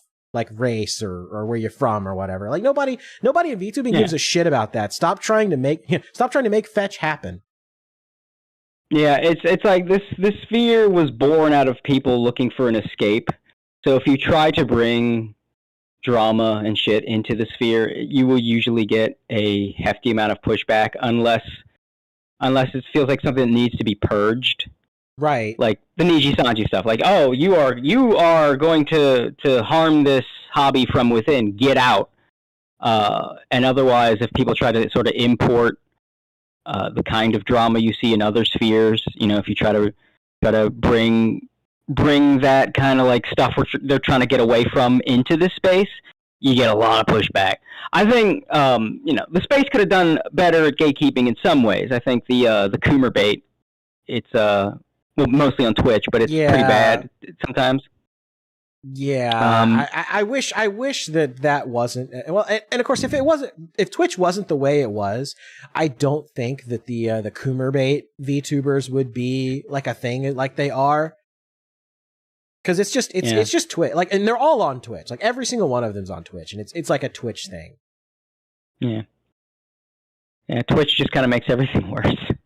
Yeah, I mean, even V Shoujo's trying to get away from that stuff. They were kind of known as the Coomer bait company to start off with, but then like you got Kason in there now, and Henya and Matara and all of them in there now, and now things have kind of like the worm has turned, and now they're just like the retirement home for retired VTuber hags.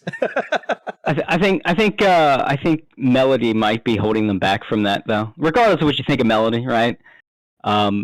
Just having, basically a cam whore on your roster is still gonna keep that Coomer bait specter. Even it doesn't matter what her content. Even she could move on to like the most non-sexual content, right? The fact that she does that, and I think her model still has like 69 hentai written all over it and shit like that. I think the problem for Melody though is that she has a particular audience that she built off of that, so it's like it's not something she can pivot away from that easily. Like we saw that with poor Yuko, where she did like the like a lot of those streams with like the girlfriend experience or whatever, and she didn't really like it and she wanted to get away from it, and then like her fans turned on her over it, which was shitty, and I hate that because Yuko's funny, but that's what that's what happens. That's what fucking happens. Unfortunately, you get started doing one thing, you try to change it up, and I think the same thing would happen to Melody. Yeah, it's a shame, but it's you did do that. You did choose to touch yourself in front of strangers. Yeah, but I'm not a fan of the unicorn stuff. Obviously, yeah. Like I think the my she can't interact with guy streamers and all. It's it's oh god, I hate it. Oh my god, she has to do the girlfriend experience, or I can't super chat. Oh my god, I hate that shit. Yeah, because like some of the funniest collaborations that I've ever seen are like the Silentatsky playing like Apex and stuff with with a bunch of dudes, and she's just like talking mad shit, and it's funny. Yeah, exactly. I think also though, VTubing out does have a problem where like I feel like the guy VTubers have screwed the pooch. Like there is, I think there is a demand for male VTubers. It's just that the what they're looking for in a guy VTuber is different. Well, yeah, because but I think there is a demand, and a lot of the dudes that have attempted it have kind of screwed the pooch. Well, I'll tell you, the problem is, the Vox Akimas of the world, that it's like the easy path to success as being a male VTuber is to do like the boyfriend ASMR and like appeal to the fujoshis with, like semi-implied homosexuality and, the yaoi stuff, like, cause the fujoshis like eat that stuff up. But the problem is that you're attracting an audience, like the K-pop stan audience, that you just don't want. Insane. They're completely insane. I mean, when women are literally like scratching the door of a van with their fingernails because they're like super pissed off that like, someone was dating somebody else. Like, it's like, oh my God, I don't want these people around me ever. Like, I don't want those people in my audience. They're frightening. Yeah, but they spend a lot of money. I feel money. like mental illness is it hits different when women have it. But it's like onions, it has layers. Yeah. There's the 9 layers of Minhera hell. Yeah. It's there is a market for male VTubers. I think there's a lot of guys like, men bad, I just want cute girls doing cute things. There's a market.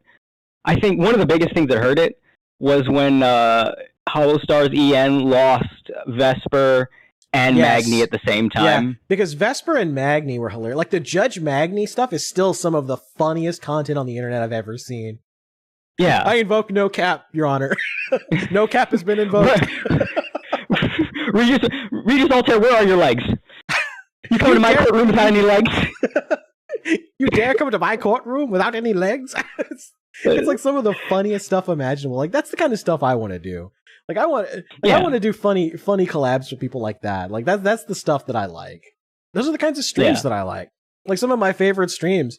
Like I was on Junie. I was on her stream the other day. We were just playing Jackbox Party Pack. And that's where I came up with the gamer suppository. I saw that.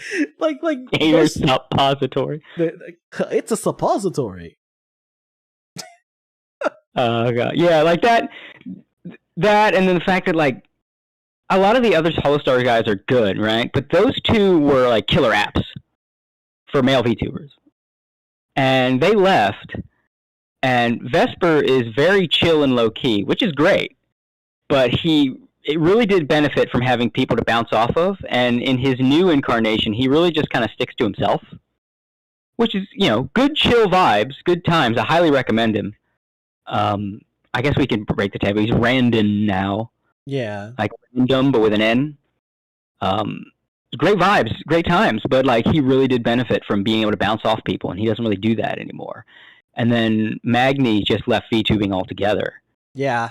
And there is some like speculation he might regret it, like might think he jumped the gun, but he did, and it's like it's a shame because those two were like the some of the biggest examples of great male VTubing, and then they just left. And the rest of the HoloStars, nothing against them, but aside from Bettle, they're not really making much of a mark. They're not really like making that much of an impact. That could change, but as it stands now, they're just kind of vibing in their lane, which is okay. But when you're talking about like what does this do to help like dudes getting into VTubing? Yes, it's not like Gerard. Yeah, Gerard was great.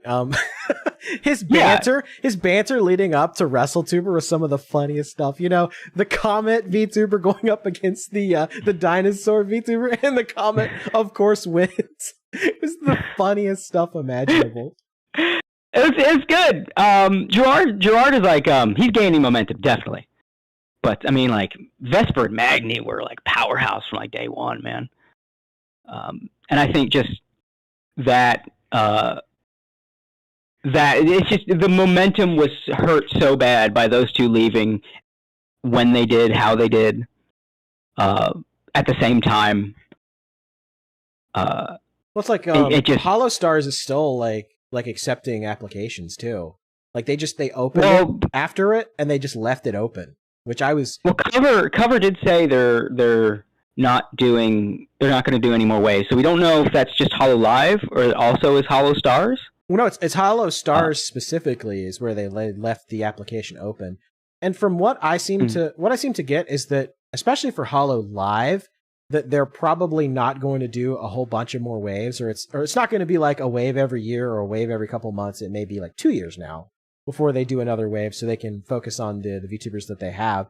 But they didn't specifically like delineate whether it was live or stars. So I imagine they'll at least have one more in the next like couple of months, maybe like a year from now. They'll have at least one more wave of HoloStars. Yeah, I'm not sure because I feel like they're right now just focusing on just building what they have. But at the same time, I could see it with HoloStars because HoloStars feels like it still needs to grow a little bit. Yeah, the EN HoloStars needs to grow a little bit more. Yeah. So hopefully they bring a little more. Like Battle is doing really well as sort of a killer app talent for them right now. I think Gerard's gaining momentum. Didn't he just recently have like his 3D debut stream? That was what's his name? Shinri, the deep voice guy, the dude that when he debuted, people were spamming pregnant emojis in chat. He started talking. He's a cool guy. Like the HoloStar EN guys are good. Yeah, Bettel. Yeah, Bettel had a 3D showcase. Actually, it was like during during Offkai. Actually, yeah, he had a 3D showcase. He was actually one of the people that was there at Offkai. Yeah. They're pretty good. It's just right now, just the biggest ones just all dipped, and that even if everyone else is doing good, that just sales. Yeah, exactly. Yeah. That and it doesn't help that a lot of the other male VTubers only seem to be like, I guess, half-heartedly VTubing. You know what I mean? Like, yeah, they've got an avatar, but what else? You know? Right. They're not doing a lot of the VTubing tropes. Like a lot, like less. It's more common for female VTubers to play the character, and less common for male VTubers to play the character. Yeah, I think the guys got to start leaning into kayfabe a little more. Yeah, like lean into the character a little more, have a little more fun with it than just streaming with an avatar. Yeah, I've always said that if I ever lost my mind and decided to like join a company or whatever, like I would be 100% kayfabe like that. Like I would be the character like that. That would be it. I would respond as the character. Everything I did would be as the character. You know, and that's just because it. You know, when you're playing a character, I come from an acting background. You know, I was in theater a lot back in my heyday. A theater kid, that explains everything. Yeah, I was. Spooky dunks on me all the time. She's like, "Fucking theater kid." You know, that's where I come from that world. So, I like acting. Acting is fun. I think it would be fun to like come up with a character and just like, act that character. Come up with like the personality, the lore, the backstory of the character. I mean, of course, it's if you're like somewhere like HoloLive, HoloStars, they kind of give you a character, but you kind of can make it your own a little bit. So, I think that would be fun. I mean, look what Amelia Watson did. Yeah, like that was half probably of her one of the character most lore simplest she came up with. Yeah, that was like one of the most simplest concepts imaginable. It's like, Amelia Watson, she's, super smart like Sherlock Holmes and Watson, But yeah. And she's a time traveler and crazy. Well, that was her. That she came up with the time travel thing because people were calling her a boomer because she knew I can't remember what it was, some old product, and people are like, how do you remember that, boomer? And she's like, no, I'm a time traveler. You see this watch that I wear? And then that became a whole thing. Like that's yeah. You can join a corporation and make whatever they give you yours. But like, it feels like it's just the guys can't. I don't know if it's an ego thing, or if it's like they're too self-aware. There's something that's just blocking a lot of the male VTubers. And we've talked about it. We've talked about it on the stream a lot. Is that, you know, guys want to be the main character. You know, they want to be the protagonist. They want to be like the focus. But the best male VTubers are all the goofy side characters. Yeah. Yep. And that's and like the best VTubers in general. Yeah, and that's like the energy I've always tried to bring. Like, I'm not Mr. Worldwide. I'm the goofy but lovable sidekick. And that's the energy that I've always tried to bring to like my content and my streams. You know, I'm a bit of a doofus, bit of a nerd, but you know, in an endearing way. And you know, I fall flat on my face a lot to the audience amusement. But, you know, it's kind of in an endearing way, you know, like like Leorio, right? Like everybody likes Leorio from Hunter x Hunter. Like he's great. And then he occasionally has like his badass moments. Yeah. It's definitely the better way to go if you're going to do a guy in the VTubing sphere. You got to just don't try to be the handsome man. Don't try to be the harem protagonist or the isekai protagonist. Those guys are boring. those guys are not only boring, but they struggle to grow at all, and they end up like the Vox Akimas of the world.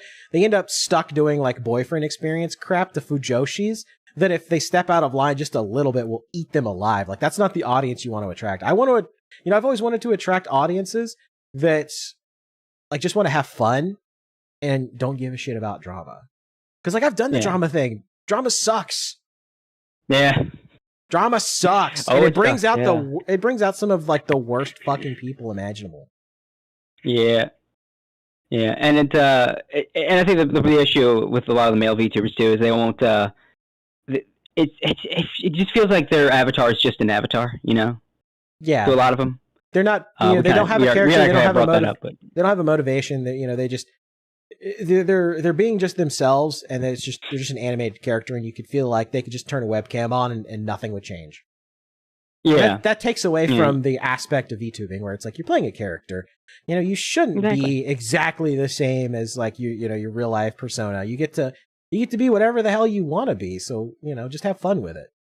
I brought this up before, but someone I think is like a proto VTuber, right? I mean, this is people I'm crazy. Is Dr. Disrespect.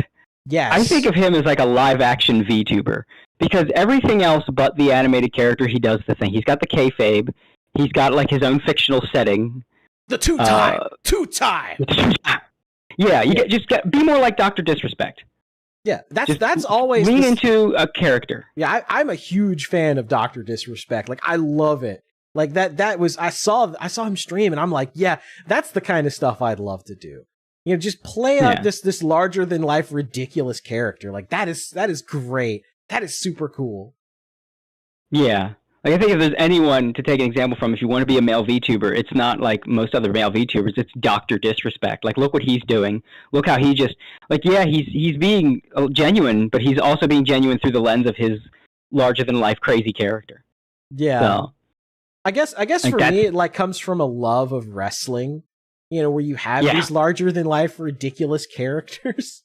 I think that's what does it. That's what does it. You know, it's like you watch wrestling as a kid and you're like, oh, this is great, you know?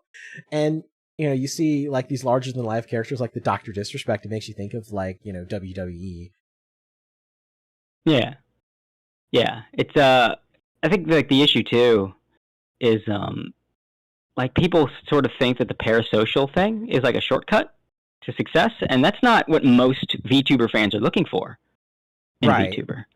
Like, the majority of VTuber fans are not, like, VTuber fans refer to themselves as simps as, like, a self-deprecating joke. Right. Most of them are not simps. Most of them are here for, like, the funny clips. And, like, look at the silly thing they do. Most people got into VTubers because they saw a clip that made them laugh, not that made them like, oh, my future wife! You know, any of that crap. It's like, Oh, look at the dog girl. She got the chainsaw. That's hilarious. Look at her go. She loves chainsaws. That's funny as shit. Look at it. It's funny. I was like, look at that funny. She don't know what that word means, but she's saying it. That's funny as hell. Like, that is what got most people into VTubers. It's like, the funny dog twins said the same word at the exact same time. That's so great. And they keep doing it. They keep over and over again. They keep doing it. Listen to that weird scream she makes as someone else chases her in Minecraft. That doesn't sound healthy. Are you okay? Listen to the goofy pink rabbit screaming about Walmarts at 3 o'clock in the morning. Exactly. And like most of the people that watch are like, I think a lot of people outside the space don't understand the prospect of like the support aspect of VTubing. It was just kind of tied in with idol culture. Like, you're not like, it's this kind of mentality that you're either just a casual watcher or you have a parasocial need from them. And a lot of it is VTubing shares with idol culture this mentality of, I am vocally being a fan in order to support you because I want to be part of the mechanism that causes you to rise up. I want to, like, people like to watch success stories as much as they like to watch downfalls. And people like to be, even more so, and Japan sort of realized this with idols, people like to take part in that success story. It's one thing to watch someone rise up that deserved it, like, oh man, that's a great story. I'm so glad that they succeeded. They deserve to succeed, you know. But to actively participate in that person succeeding, you know, to be one of the millions of hands pushing that person up, and to then see that person reach heights knowing that you participated in the apparatus that got them there, is a very good feeling. So a lot of, I would say the majority of VTuber fans, especially when you see them in chat, outside of like Twitch Coomer baiters, when you see them in chat, that's the mentality. Like, that's what that is. It's you want to be like, this person is being raised up by 1 million hands, and you want to make sure that number reaches 1 million. Like, you want to add your hand in there, right? So that when you want to give them your energy for their spirit bomb. Exactly. You want to, when you see them in the mountaintop, it's like, I'm proud of that person because I was there for the journey and I did my part to help. Look at him up there. It's like a proud parent. It's like a fraction of a proud parent. You know what I mean? It's like a one, like 0.0025% proud dad kind of thing.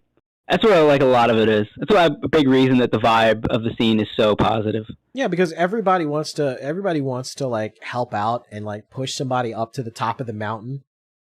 And it's like that, like that's kind of how I feel, right? Like when I was talking to VTubers at Offkai, you know, that was basically like the kind of stuff I was talking about. It's like, you know, it's like I watched you and you were like, you know, the eternal two view, and now you're moving up the mountain, you know, with some of the other VTubers that I got to talk to briefly that weren't live streamed. You know, that's basically like the gist of it. It's just like, you know, you're doing great. I'm glad that, you know, I got to help out in some small way to push you up the mountain. Keep doing great things. And that's the motivation for a lot of people, is they want to see somebody whose content they enjoy watching. They want to see them be successful. You know, and that's kind of the, you know, when I went on Legal Mindset's stream for the first time to talk about the Selen stuff, like that was my entire gist. It's like, hey, you know, this is an industry where people, you know, they want their favorite VTuber, their Oshis, to succeed. And so, you know, this is an industry that's primarily rooted in like positivity, and it like sucks that like all this negative stuff is taking away from it. But I wanted to do for Doki Bird, you know, I wanted to do for Doki Bird what, you know, people did for Celine, and it just kind of push her up the mountain. And now, you know, look at her now. She's at the top of the mountain and she's still only halfway up. Yeah, exactly. She's on a fucking rocket ship right now, man. Like there's like a million and one cliches you could use, like star on the rise and all that shit. It's crazy. It's crazy in a good way. You love to see it. Yeah, like, I feel like the story of how she got screwed You know what it is? It's like kind of how Gargura took off, where you had things that brought people's eyes to you that normally wouldn't have, but because you were such a good entertainer, you kept those eyes. Because Gargura blew up. A big reason she blew up, aside from the fact that people thought her character was cute, was like you had the Brittany Venti shit. Yeah, and then there was something else at the same time, and something else at the same time. There's a second thing I can't remember now. Yeah, it's like how it is with any controversy. And I've talked with Legal Mindset on stream about this before. With any controversy, as long as you don't go full tard and navigate a controversy effectively, like you will gain a lot of eyes and a lot of viewers that didn't watch your stuff before. And so if you're very smart and you navigate the controversy in the best way possible, you usually come out of it on top. And that's what happened with like the Venti and Gura stuff. It's like Venti went really hard at Gura, made a lot of, spurious allegations about Gura, ended up getting slapped by Cover for it for a long time, and Gura ended up coming out ahead on all that stuff. And people still watch her to this day that found her because of the slap fight. I think it's the matter of like something gets eyes on you, and if you're good enough entertainer, which Gura is she's a great streamer, great entertainer. If you're good enough entertainer, you will retain those eyes, and that really is why Gura is as big as she is. As when she debuted, there were a lot of outside factors that got eyes on her beyond the regular VTuber fans and the HoloLive EN hype and all that. And then like people came, saw her shit, and then like, hey, she's funny, she's fun, very charismatic. They stayed because you could get eyes on you like from a controversy, and then you're just kind of mid, and people just walk away. Right. Like you don't retain as much. But when you're good and you get a lot of eyes on you, you hold on to those eyes, and your numbers shoot up. And I think that's a big thing that happened with Doki Bird, is that a lot of people that didn't know about Selene were drawn in by the controversy. And then when Doki Bird comes onto the scene, like all of these people, they're paying attention to the controversy, tuned in. And Doki Bird is one of the funniest, most like wholesome, entertaining female VTubers that's out there. Like every stream that I watch, like she's always making me laugh about something. And she has that infectious laugh too. Yeah. Yeah. Oh, the laugh is like, it's part of her fucking brand. Yeah. And the way she trolls chats is also great. She's fantastic. She's fantastic. That's another example. Like you get a lot of people looking at you from like some controversy, whatever, and then you just retain those people. She easily retained all of those people because she's a fantastic entertainer and she's got a lot of skills in games, which you don't see a lot. Like a lot of people watch VTubers play games to see like how well they'll do and like funny moments. Like they're looking for funny moments. But Selene, or now Doki, you would watch because she's a beast. And it's funny when there's the game that she can't play. Like, you could, you Predator rank in Apex Legends, but you can't beat this game. You can't do that, like, the fact that she is as skilled as she is like, that's like a novelty in and of itself, because you don't see that as much in a lot of VTubers, because you don't have a lot of people that are like super highly skilled at a game that are also VTubing. Right. So, but like that's another like draw for her. So yeah, I mean, sky's the limit for her. I think she's gonna easily reach 1 million subs at some point. Easily. And Mint Phantom's another one that she's gonna. I know she said that her podcast with Matara is gonna be like temporary or whatever, but I hope they continue it and just like change the theme from like summer vacation to something else, because it's great content. And I hope she decides to stay the course as Mint Phantom and shoots for the moon, because her content's great. I found her because I love Metal Gear, and she was like the Metal Gear streamer, and I'm like, oh hell yeah, this is right up my alley. This is great. The Metal Gear brain rot is real with that one. Yep. I was already Metal Gear brain rotted, and then I was abducted and brought into the Pomodachi cult. Yeah. I'm glad she's back. I think I liked her older incarnation better, but I think it's just it was a cute design with that name that was just like the perfect cutesy girly character name without being too far. Like it straddled that line so perfectly. You actually kind of got to give it credit. But you know, shit happens. And but Mint is fantastic. Love Mint. She bought a Metal Gear Solid 3 patchy slot machine. That I was like, that is so super based.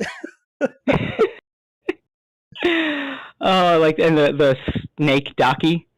Yeah, her snake Doki. Funny Did she story. have like multiple snake Dokis? Well, okay, so I'll tell the story.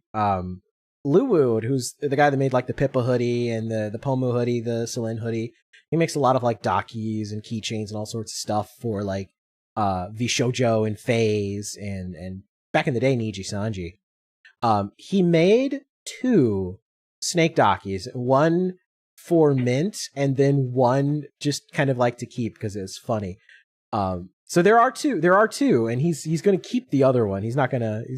But I was actually there when a friend came down to pick it up for mint. Yeah.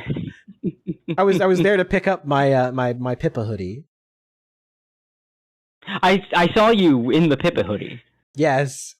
Yeah, I have the Pippa hoodie. I have a Pomu because I ordered a Pomu hoodie a while back, and I have that, and I've got the Pippa hoodie as well.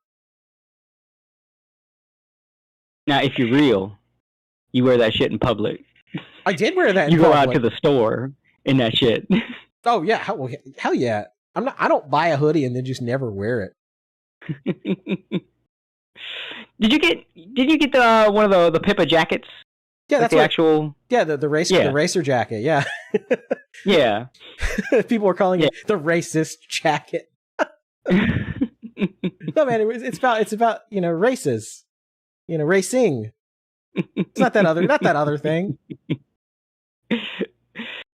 Yeah, I like all of the goofy references on there. Like it's got a reference to the Pip-possum. It's got a reference to the Walmart thing. It's got a reference to Slimekin Slippa. Free Pip-possum. Free Pip-possum. Yeah.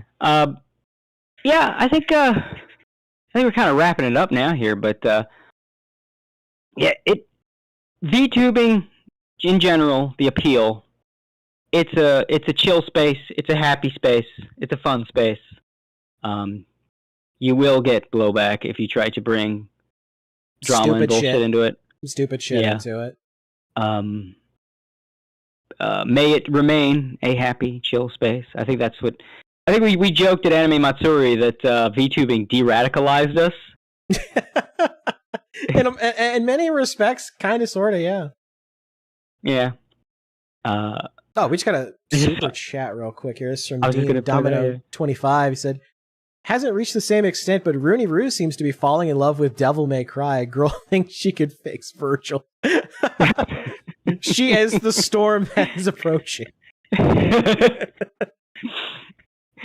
kind of like when Gura started getting girl crazy over Dante. That was hilarious. If anybody haven't seen those clips, I strongly recommend you find Gura's reaction to the Michael Jackson scene in DMC5. It's pretty good. It's pretty good. Yeah, good shit. Viva VTubers. I think also like that's probably what got Jim into him too, right? Because Jim's going through what he's going through. So you're going through all that shit, and you're in perpetual agonizing pain. And then you flip on the funny anime girl. Like, look at her, she fell down the same hole 5 times. What a goober! We'll play it back. I want to watch it again. That's good stuff. That kind of thing. And that's the thing with anime too, is it's a distraction from like real life shit. You get to turn on the TV and watch the stupid anime stuff. Yeah, I think like it also helps now that, and the reason we've talked so much about VTubers on this anime podcast is not a lot's going on with anime these days. No, I mean, Like, do you want to watch anime is kind of watch the fallen into 80th this isekai? Wait, I mean, anime is kind of like there's still some like Kino being produced, like Frieren. Frieren is awesome. Dungeon Meshi is fantastic. There's some great stuff being made, but the problem is that a lot of Japanese companies are very risk averse, and so they're not willing to try new things or to branch out very far. Like a lot of the old companies would do that, but the newer companies, they're all worried about their bottom lines and less about creative vision. So they're less willing to put money into a show that may not be successful. They're going to, go down the list of Shonen Jump properties, or they're going to let's do a remake of of this show from the 80s or this show from the 90s, and let's do remake this, remake that. It's kind of like a microcosm of what's happening with Hollywood right now. And so we're stuck in this like perpetual isekai hell. And it's not to say all of them are bad. There's some diamonds in the rough there, but the anime industry is kind of at this point where there's maybe 2 or 3 really good shows a season, and I might be over exaggerating that. Like Undead Unluck was really good as a Shonen Jump property. Mashal, I love Mashal. It's so stupid. It's so great. I heard of that one.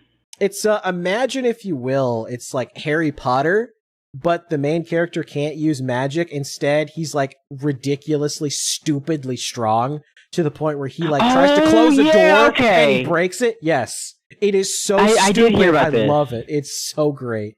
Mashal is A++. It's so funny. Okay, yeah. I remember seeing a trailer for that and then forgetting all about it. I forgot it happened. I actually kind of want to see that. So did that like already finish? Is that like already done? Yeah, the first season's over. Okay. I think there's actually 2. I think they did 2 cores back to back. Yeah, because there's like not a lot going on with anime these days. It's like, do you want to watch the 80th isekai, the 80th, cute girlfriend experience show? There's too many of those too, like girlfriend simulators. We need more like the whole goofy, endearing shows like Bocchi the Rock. Like that show is great. It's hilarious. Oh yeah, I gotta watch that. I never did watch that. It's so good. We need more shows like that kind of break the mold a little bit. Yeah. They're just kind of like goofy, lighthearted fun. Yeah, it just feels like there's just nothing really. Like even the stuff that's really good, just personally I'm not interested. Like I personally don't have a lot of interest in Frieren. It's not nothing like, oh, Frieren shit. It's just like there's stuff about it. It's like I don't care. Like I get it. I get the message. Oh, but the only reason I know this currency is because Legal Mindset had to tell me on a stream. I believe it is Norwegian krona, and it's 15 Norwegian krona. He says, it's Mulla Viking says, Breaker 140 megahertz, call down napalm on Charlie. Broadcast is unintelligible over. That's the only reason I know what that is because Legal Mindset. I'm actually really stupid when it comes to like foreign currencies. If it's not like 3 or 4 of them, I'm like, what the hell is that? Yeah, I don't know half of these things either. Yeah, like there's just like Frieren to me, is just kind of it's not bad. It just doesn't grab me. There's nothing really there for me to sink my teeth into. Even a lot of the character designs, aside from Frieren herself, just seem kind of boring and plain. And I get the message, but I don't need a show about it.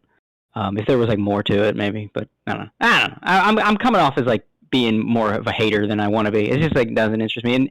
And Dungeon Meshi, like again, I'm really getting sick of how video gamey Japanese fantasy has been, and this kind of has that vibe.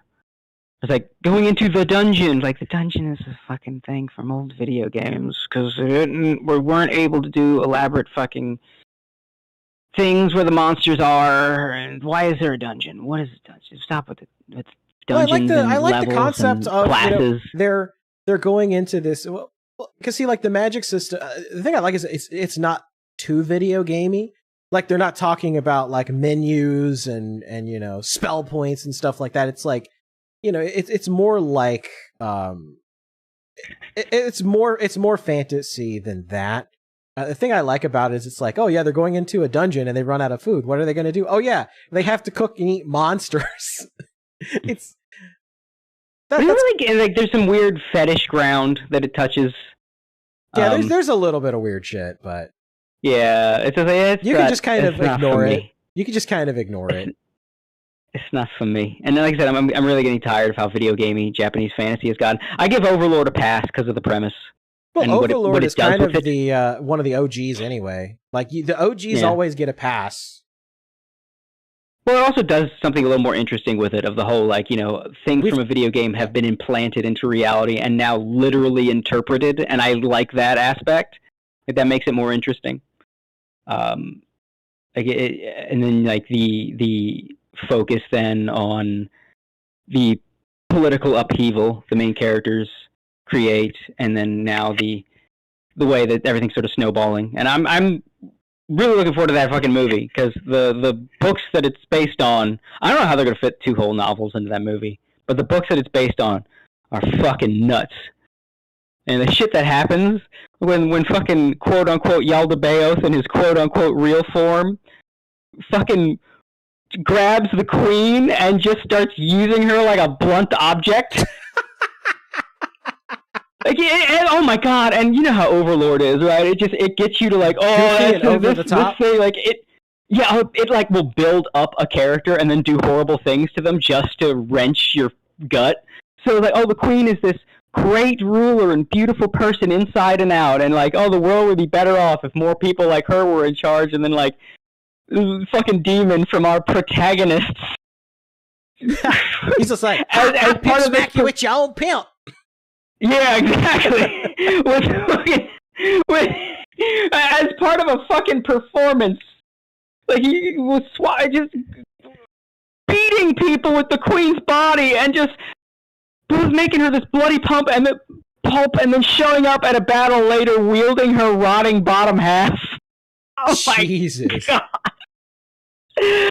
Oh god, because like I just love the dynamic that the main character has. One of his underlings is so unbelievably evil that the main character doesn't even fathom just what he's up to. And these books, you just see how depraved he goes. Because like there's this whole region that he's just taken over. The main character has no idea what he's doing there. And just like the fucking like they allude to it in the anime, but they do cut out what he's doing. Like he's doing forced breeding experiments because, oh, my master is going to rule over a world where humans and monsters are going to live side by side, and that means that there might be human-monster relationships and marriage, but they can't have children. I have to correct this mistake of nature, so he's forcibly breeding humans and monsters, or trying to get them to procreate. And then he's just doing shit for his own amusement, like feeding babies to their parents, just because he thinks it's funny. And the main character doesn't know, because the fucked up part is because when he was a video game character, the guy that made him, oh, well, I gotta make him like negative 500 karma so that he can use all the cool demon spells that you need for the game stats. But now that he's real, and that negative 500 karma is literally interpreted in the real world, that means he's like one of history's greatest monsters. That's the kind of shit I love, because like, yeah, they acknowledge the video game, but then like, ooh, the aspects of the video game are now literal. And like, oh, the effects of the spells are literally what the name says now. You know, is there a deeper evil than chaotic evil? We're going to need to add a couple more layers. 500 karma. Well, in reality, what would that be? Because he's not a video game character anymore. Now he's a real guy with negative 500 karma, which was as low as you could get in the video game. Like, that kind of shit makes it interesting. When it's just a setting that's just, oh, there's just classes and dungeons for no real reason, it just feels uncreative. Like, you couldn't come up with a setting, so you just aped Dragon Quest for, like, the millionth time. You just kind of changed the designs around and undid the thing. Like Goblin Slayer is kind of interesting. I couldn't get into Goblin Slayer. My girlfriend super got into it.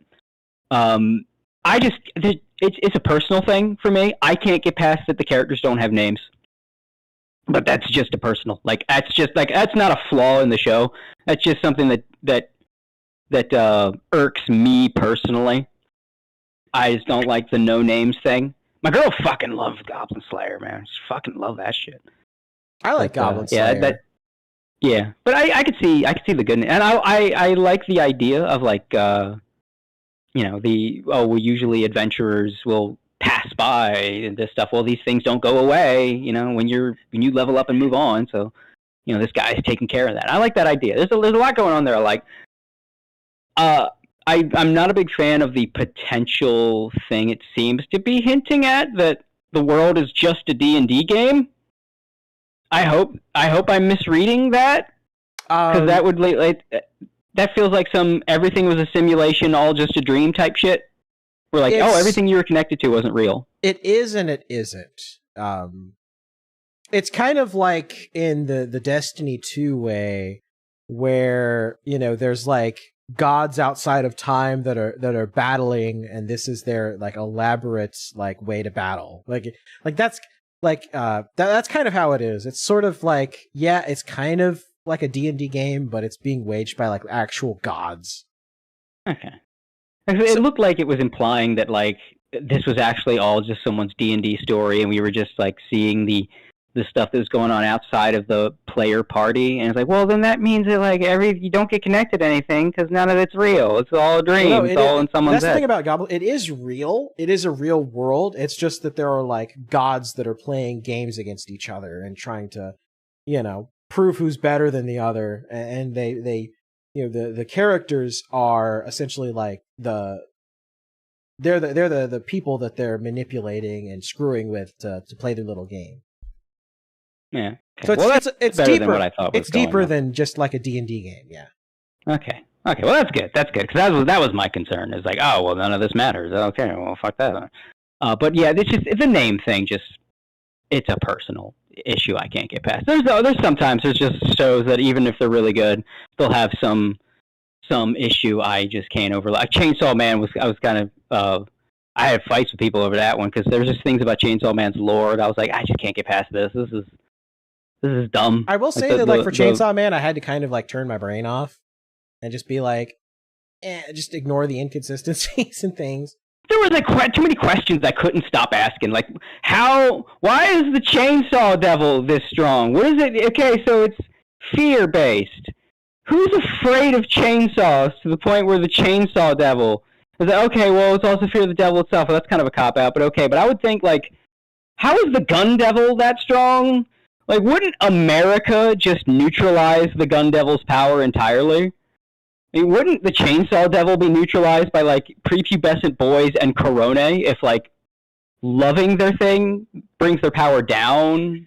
How does the Chainsaw Devil overcame, like, the other power tool devils? I would think the Buzzsaw Devil would have had a head start over the Chainsaw Devil. There's also some, like, virtue signal-y stuff in Chainsaw Man, too, but I don't... Like, you can... It's like a blink and you'll miss it kind of thing, but, like... Because one thing, too, is that if the Chainsaw Devil kills a particular devil and eats it, it erases that concept from the world. So, like hypothetically... How did the Chainsaw Devil, of all things, get that power? That's another thing. There's questions that I just can't overlook. I haven't gotten too far into it to, like, get the answers for that, but it's something along the lines of, like, it's the devil that all the devils fear, so therefore it gives the Chainsaw Devil the power to, like, erase them from existence. And and the thing is, if, like, a devil gets erased from existence, its very concept gets erased from existence. So, for instance, if there was, like, a stubbing your toe devil, right, and the Chainsaw Devil ate it, no one would ever stub their toes ever again. In fact, the very concept of stubbing your toe wouldn't exist. Yeah. Yeah, it's kind of a neat concept, but there's just too many holes, man. I can't overlook them. And that's why the world is That's why the world's in like an alternate timeline where World War II was totally different and the Soviet Union still exists because they the Chainsaw Devil ate the Nazi devil, so Nazis have never existed. Yeah. You know, Yeah, I remember that. And I did like. There's another devil too that they like ate, so that nuclear weapons. Yeah, they ate the nuclear weapon devil, so that nuclear weapons don't exist. Yeah, it just there's a lot of things, and then like some people got mad at me because I looked up the wiki to see if it was any good. Because usually that's what I'll do. Like if there's a series, I'll look up its wiki. I'd like go too deep into it, but like, okay, who's the main character? What's the gist? What's the kind of skim? You know, what's the main villain? What's the gist? You know, just kind of looking at it, like, does this look interesting? If so, I'll watch it. And I looked at the wiki. I didn't see anything. They just don't look like anything I care about.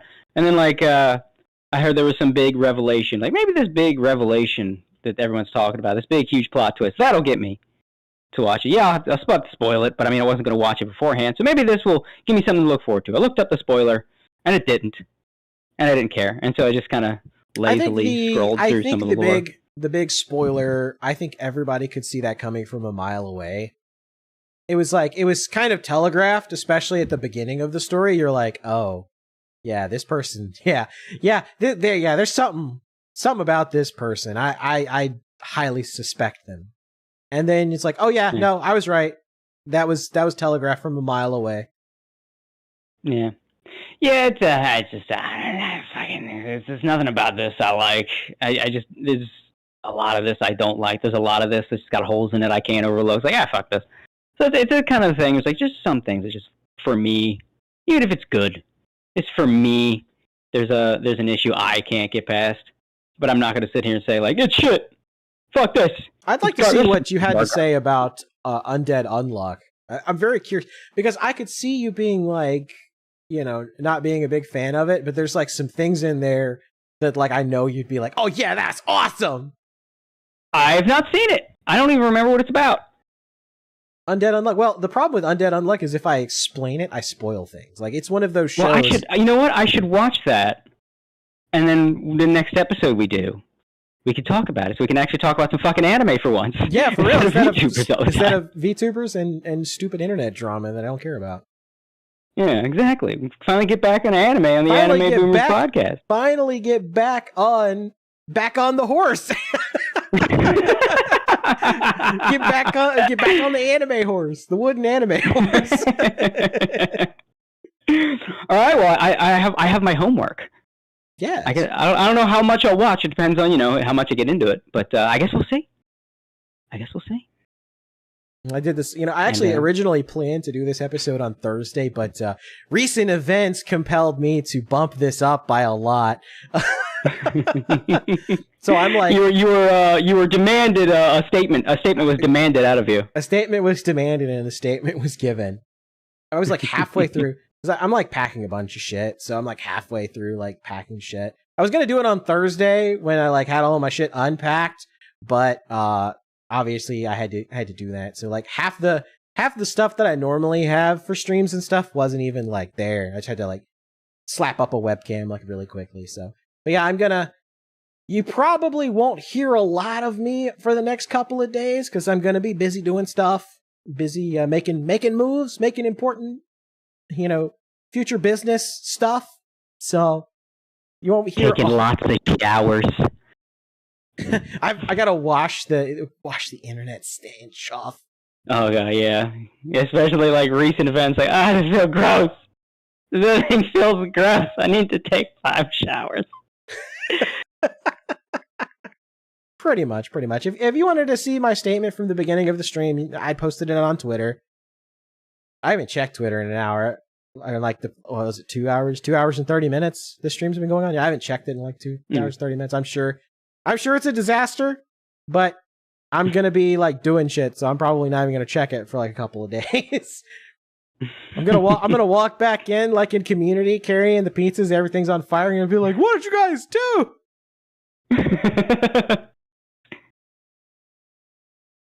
Oh yeah. I know I'm probably gonna walk back into some lame shit like elsewhere over the rest of the anonymous drama. Because again, we're not naming names because it's lame shit that I don't think either of us really want to be wrapped up in or a part of. Yeah, But, my whole point is just I'm moving on. Yeah. I'm moving on. Way to go about it. That community didn't want me there anyway, so. Yeah, and to anybody being particularly dramatic about it, again, I recommend caution because I feel like you're only going to self-destruct. You're not going to really. You are not going to save anybody. You're just going to torpedo your own goodwill, and that would be a mistake. So I think in the final statement for anybody that came late, Gator, you said you're moving on. Am I correct? I'm done with the sector shit. I'm gonna move on from all that stuff. I'm done. And your connection to this person was like tenuous, just as a outside observer. Just as a viewer, not as like a super serious viewer. I think people blew a lot of that stuff out of proportion. Not trying to date anybody or anything of those sorts. And regardless, I think it can be said that you have no riz, sir. You have no riz. Yeah, but that's what makes me lovable. Is that I'm a lovable incompetent buffoon. I'm somebody's comfort character. That's why You're Josh Moon's comfort character. Yeah. Well, no, I'm probably the opposite of a comfort character. One day, I hope maybe. I'm like One the day mascot. I'm like the mascot that he like hates and wants to like punt across the.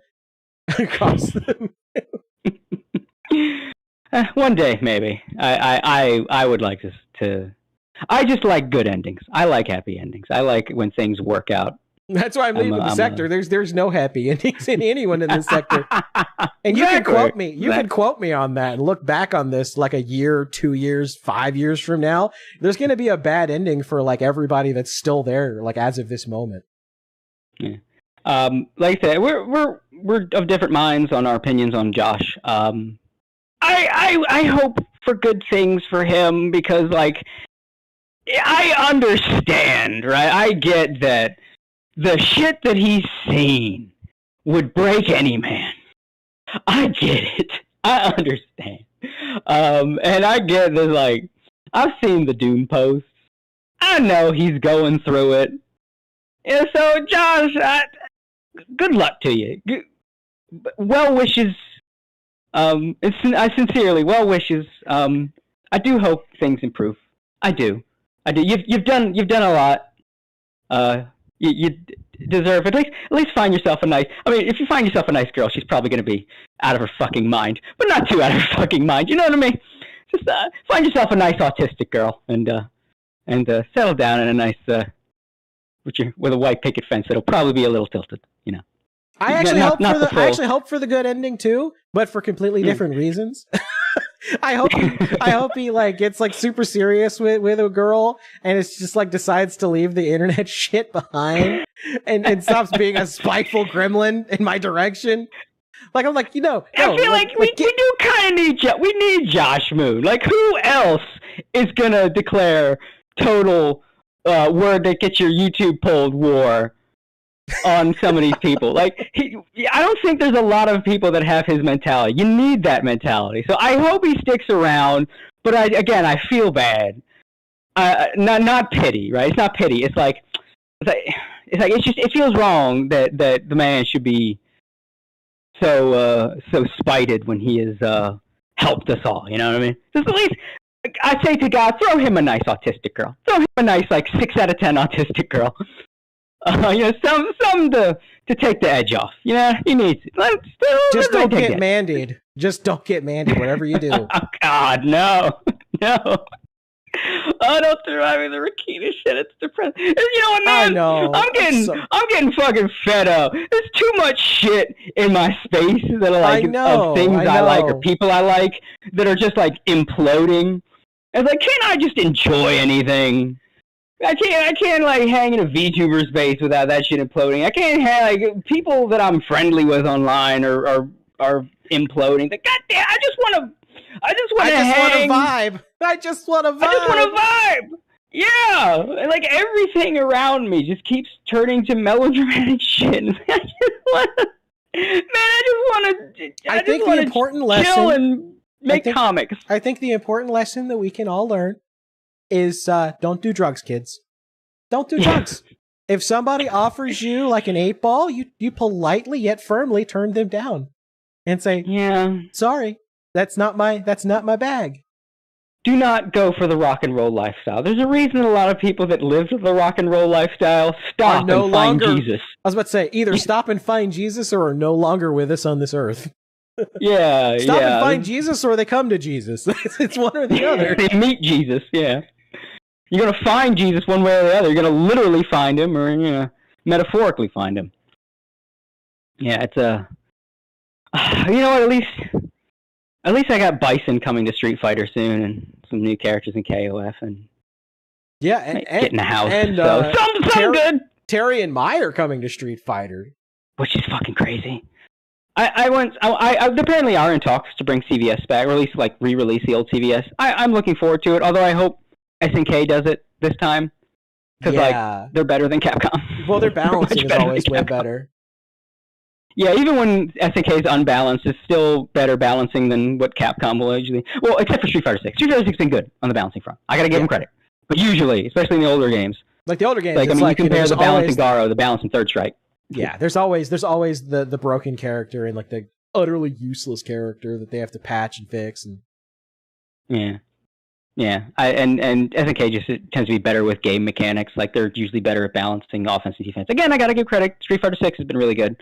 Although I think making the corner as strong as it was supremely stupid. But aside from that, everything else aside from the corner in Street Fighter 6 has been really good. So I gotta give them credit.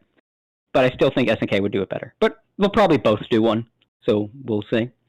But I would love to see CVS come back. I would love to see CVS come back. I have not touched CVS 2 in decades, so I will be trash at it if they re-release it. But I'm very much looking forward to it. At least, I got that. The fighting game stuff's good. I'm hoping, but that's I'm scared now. I'm scared because I feel like there's some horrible drama is going to come out on the fighting game front, and then I'm gonna that's gonna be fucking taken from me. God, I can't even have that. Well, I mean, God. You just got to ban anybody that's ever professionally played Super Smash Brothers. You just got to ban them from every event forever. It's for the safety of the community. You just got to ban them. I had a guy that I was buddies with, pretty good buddies with, that was a pro Smash player. I won't say his name, but I was buddies with a pro Smash player. Is he on a registry somewhere now? No, he retired. Oh, he retired. It's funny. I won't say his name, but I will say he was one of the best in the world at his particular character. And man, did he not like the Smash scene. He had friends, but we would talk all the time about how, this is before a lot of the allegations started coming out too, and they were creepy, and they were all politically retarded, they were just they were all shitheads. You could say retarded. Yeah, they were awful. You could say retarded. They were awful. They were awful. And he got out because the scene was just being shitty to him, and it just wasn't making him happy. He actually got a regular job, and God, he's so much happier. When he gave up Smash to get a real job, bro, he was like, dude, I love this job. My entire mental state is just so much better since I quit Smash and got a real job. And then after he quit, that's when the dominoes started to fall. I was like, man, you got out at the right time. And a lot of your impressions of people were spot the fuck on. So I just think that says to me even more that I knew a guy that was big fucking deal. And then he quit and just so much happier at a real job. Just your average, blue collar grunt work. And he's like, oh God. I'd never go back to Smash. I think he still plays at locals for fun, local tournaments. But he's like, I'd never go back to Smash as a major thing. Never, man. This is just so much better. And that to me has always been the little bow, tying a bow on it, just how bad Smash is. You could just quit and get a real job, and it's just your life is improved exponentially. Hell yeah. Well, I think that's a good place to wrap it up, and because it's been like 2 hours and 30 minutes. Actually, I only intended to stream for maybe an hour and 30 or so. Just talk very briefly. I didn't even get into like all of the Offkai stuff, which it's probably better that way because there's a lot of information that's going to come out. I know Kirsha's doing a lot of research and talking with a lot of people, compiling stuff together so that she can, when she comes out there and kind of puts everything on the table, it'll all be like cohesive and kind of explain everything going on. So, I'll leave her to that. And obviously, stuff I talk to people off the record stays off the record. But a lot of that is going to come out eventually, and I imagine. Yeah. Yes. And then tune in 2 weeks when we get back to talking about anime. Right. We talk about anime and a little bit of VTubers as a treat. Yeah. Yes, exactly. We'll give us a little treat. Right now, we're just kind of shoving our faces in cake. Cake and with a drama frosting. Yeah, cake, and then there's like a hair in it. Like, is that a pube? Yeah, disgusting. Why? I gotta take 5 showers. Yeah. All right, well, if you like this, you can always go to animeboomers.live. That is our main channel, youtube.com/animeboomers. I also do a lot of streaming on my main channel. That is youtube.com/thegatorgamer. I do mostly video game content, and occasionally I do some yapping. Do some talking with chat, talking with people. Hopefully I'll get back to doing that. Once I'm done with the stuff I'm doing right now, and all this stupid drama, eventually just peters out. Yeah. And I know that I know I haven't uploaded the audio podcasts in a while. There's actually like a reason for that, and that's that Anchor went away and just became like regular Spotify. And so there's some logistical problems with that. Eventually I'll get it fixed. I've been trying to get it fixed for weeks. But eventually the audio versions of the podcast will go back up. So they'll be there.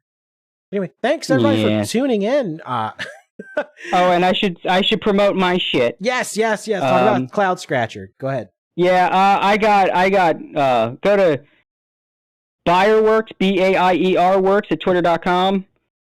That's my art. I do the drawings. I make comics. You misspelled my name, you bastard. There you go. I did for a second there. Yeah, it's my artwork. You go to cloudscratcher.com. I do a sort of 90s Disney, 90s cartoon style comic. Don't worry about the animal people. There's no fetishes. It's not a furry comic. No one's having sex. It's just all ages adventures. And what else I got going on? I'm still working on a book, Sanguine Sea. Production kind of got put on hold because me and the co-author are trying to buy a house. I know those feels. Yeah. It's still kind of slowly going, but production did slow because I'm writing it with my significant other, and we're like I said, getting a house, and that's a little more important, but it's still going. And I think that's all I'm doing right now. You go to Bayerworks at Twitter or X. Elon's Chat and Shack, and at BAIER works. Keep up with my art there. I'm working on a piece now. Probably gonna upload. Probably if not tonight, tomorrow. And yeah, that's my plugs. All right. Well, I'm going to redirect. Legal Mindset's not live. He's going to be live at 10:30. He's going to be doing a stream. Should be a lot of fun. I probably will be watching it on my phone because, like I said, I have a lot of stuff I have to do now. So you're not going to see a whole lot of me for like the next couple of days. I'll periodically pop in on Twitter and stuff, maybe in like some chats. But other than that, I'm going to be kind of like not quite off the grid, but definitely my focus will be elsewhere. And we'll be back with another episode of Anime Boomers. And hopefully with some guests. This was kind of last minute, so I wasn't able to pull in a lot of people. So, but circumstances being what they are, I felt like it was important to do a stream and go ahead and release that statement, which you can find on Twitter if you want to see what I had to say, you can go find it on Twitter. All right. But that's it. That's it for us.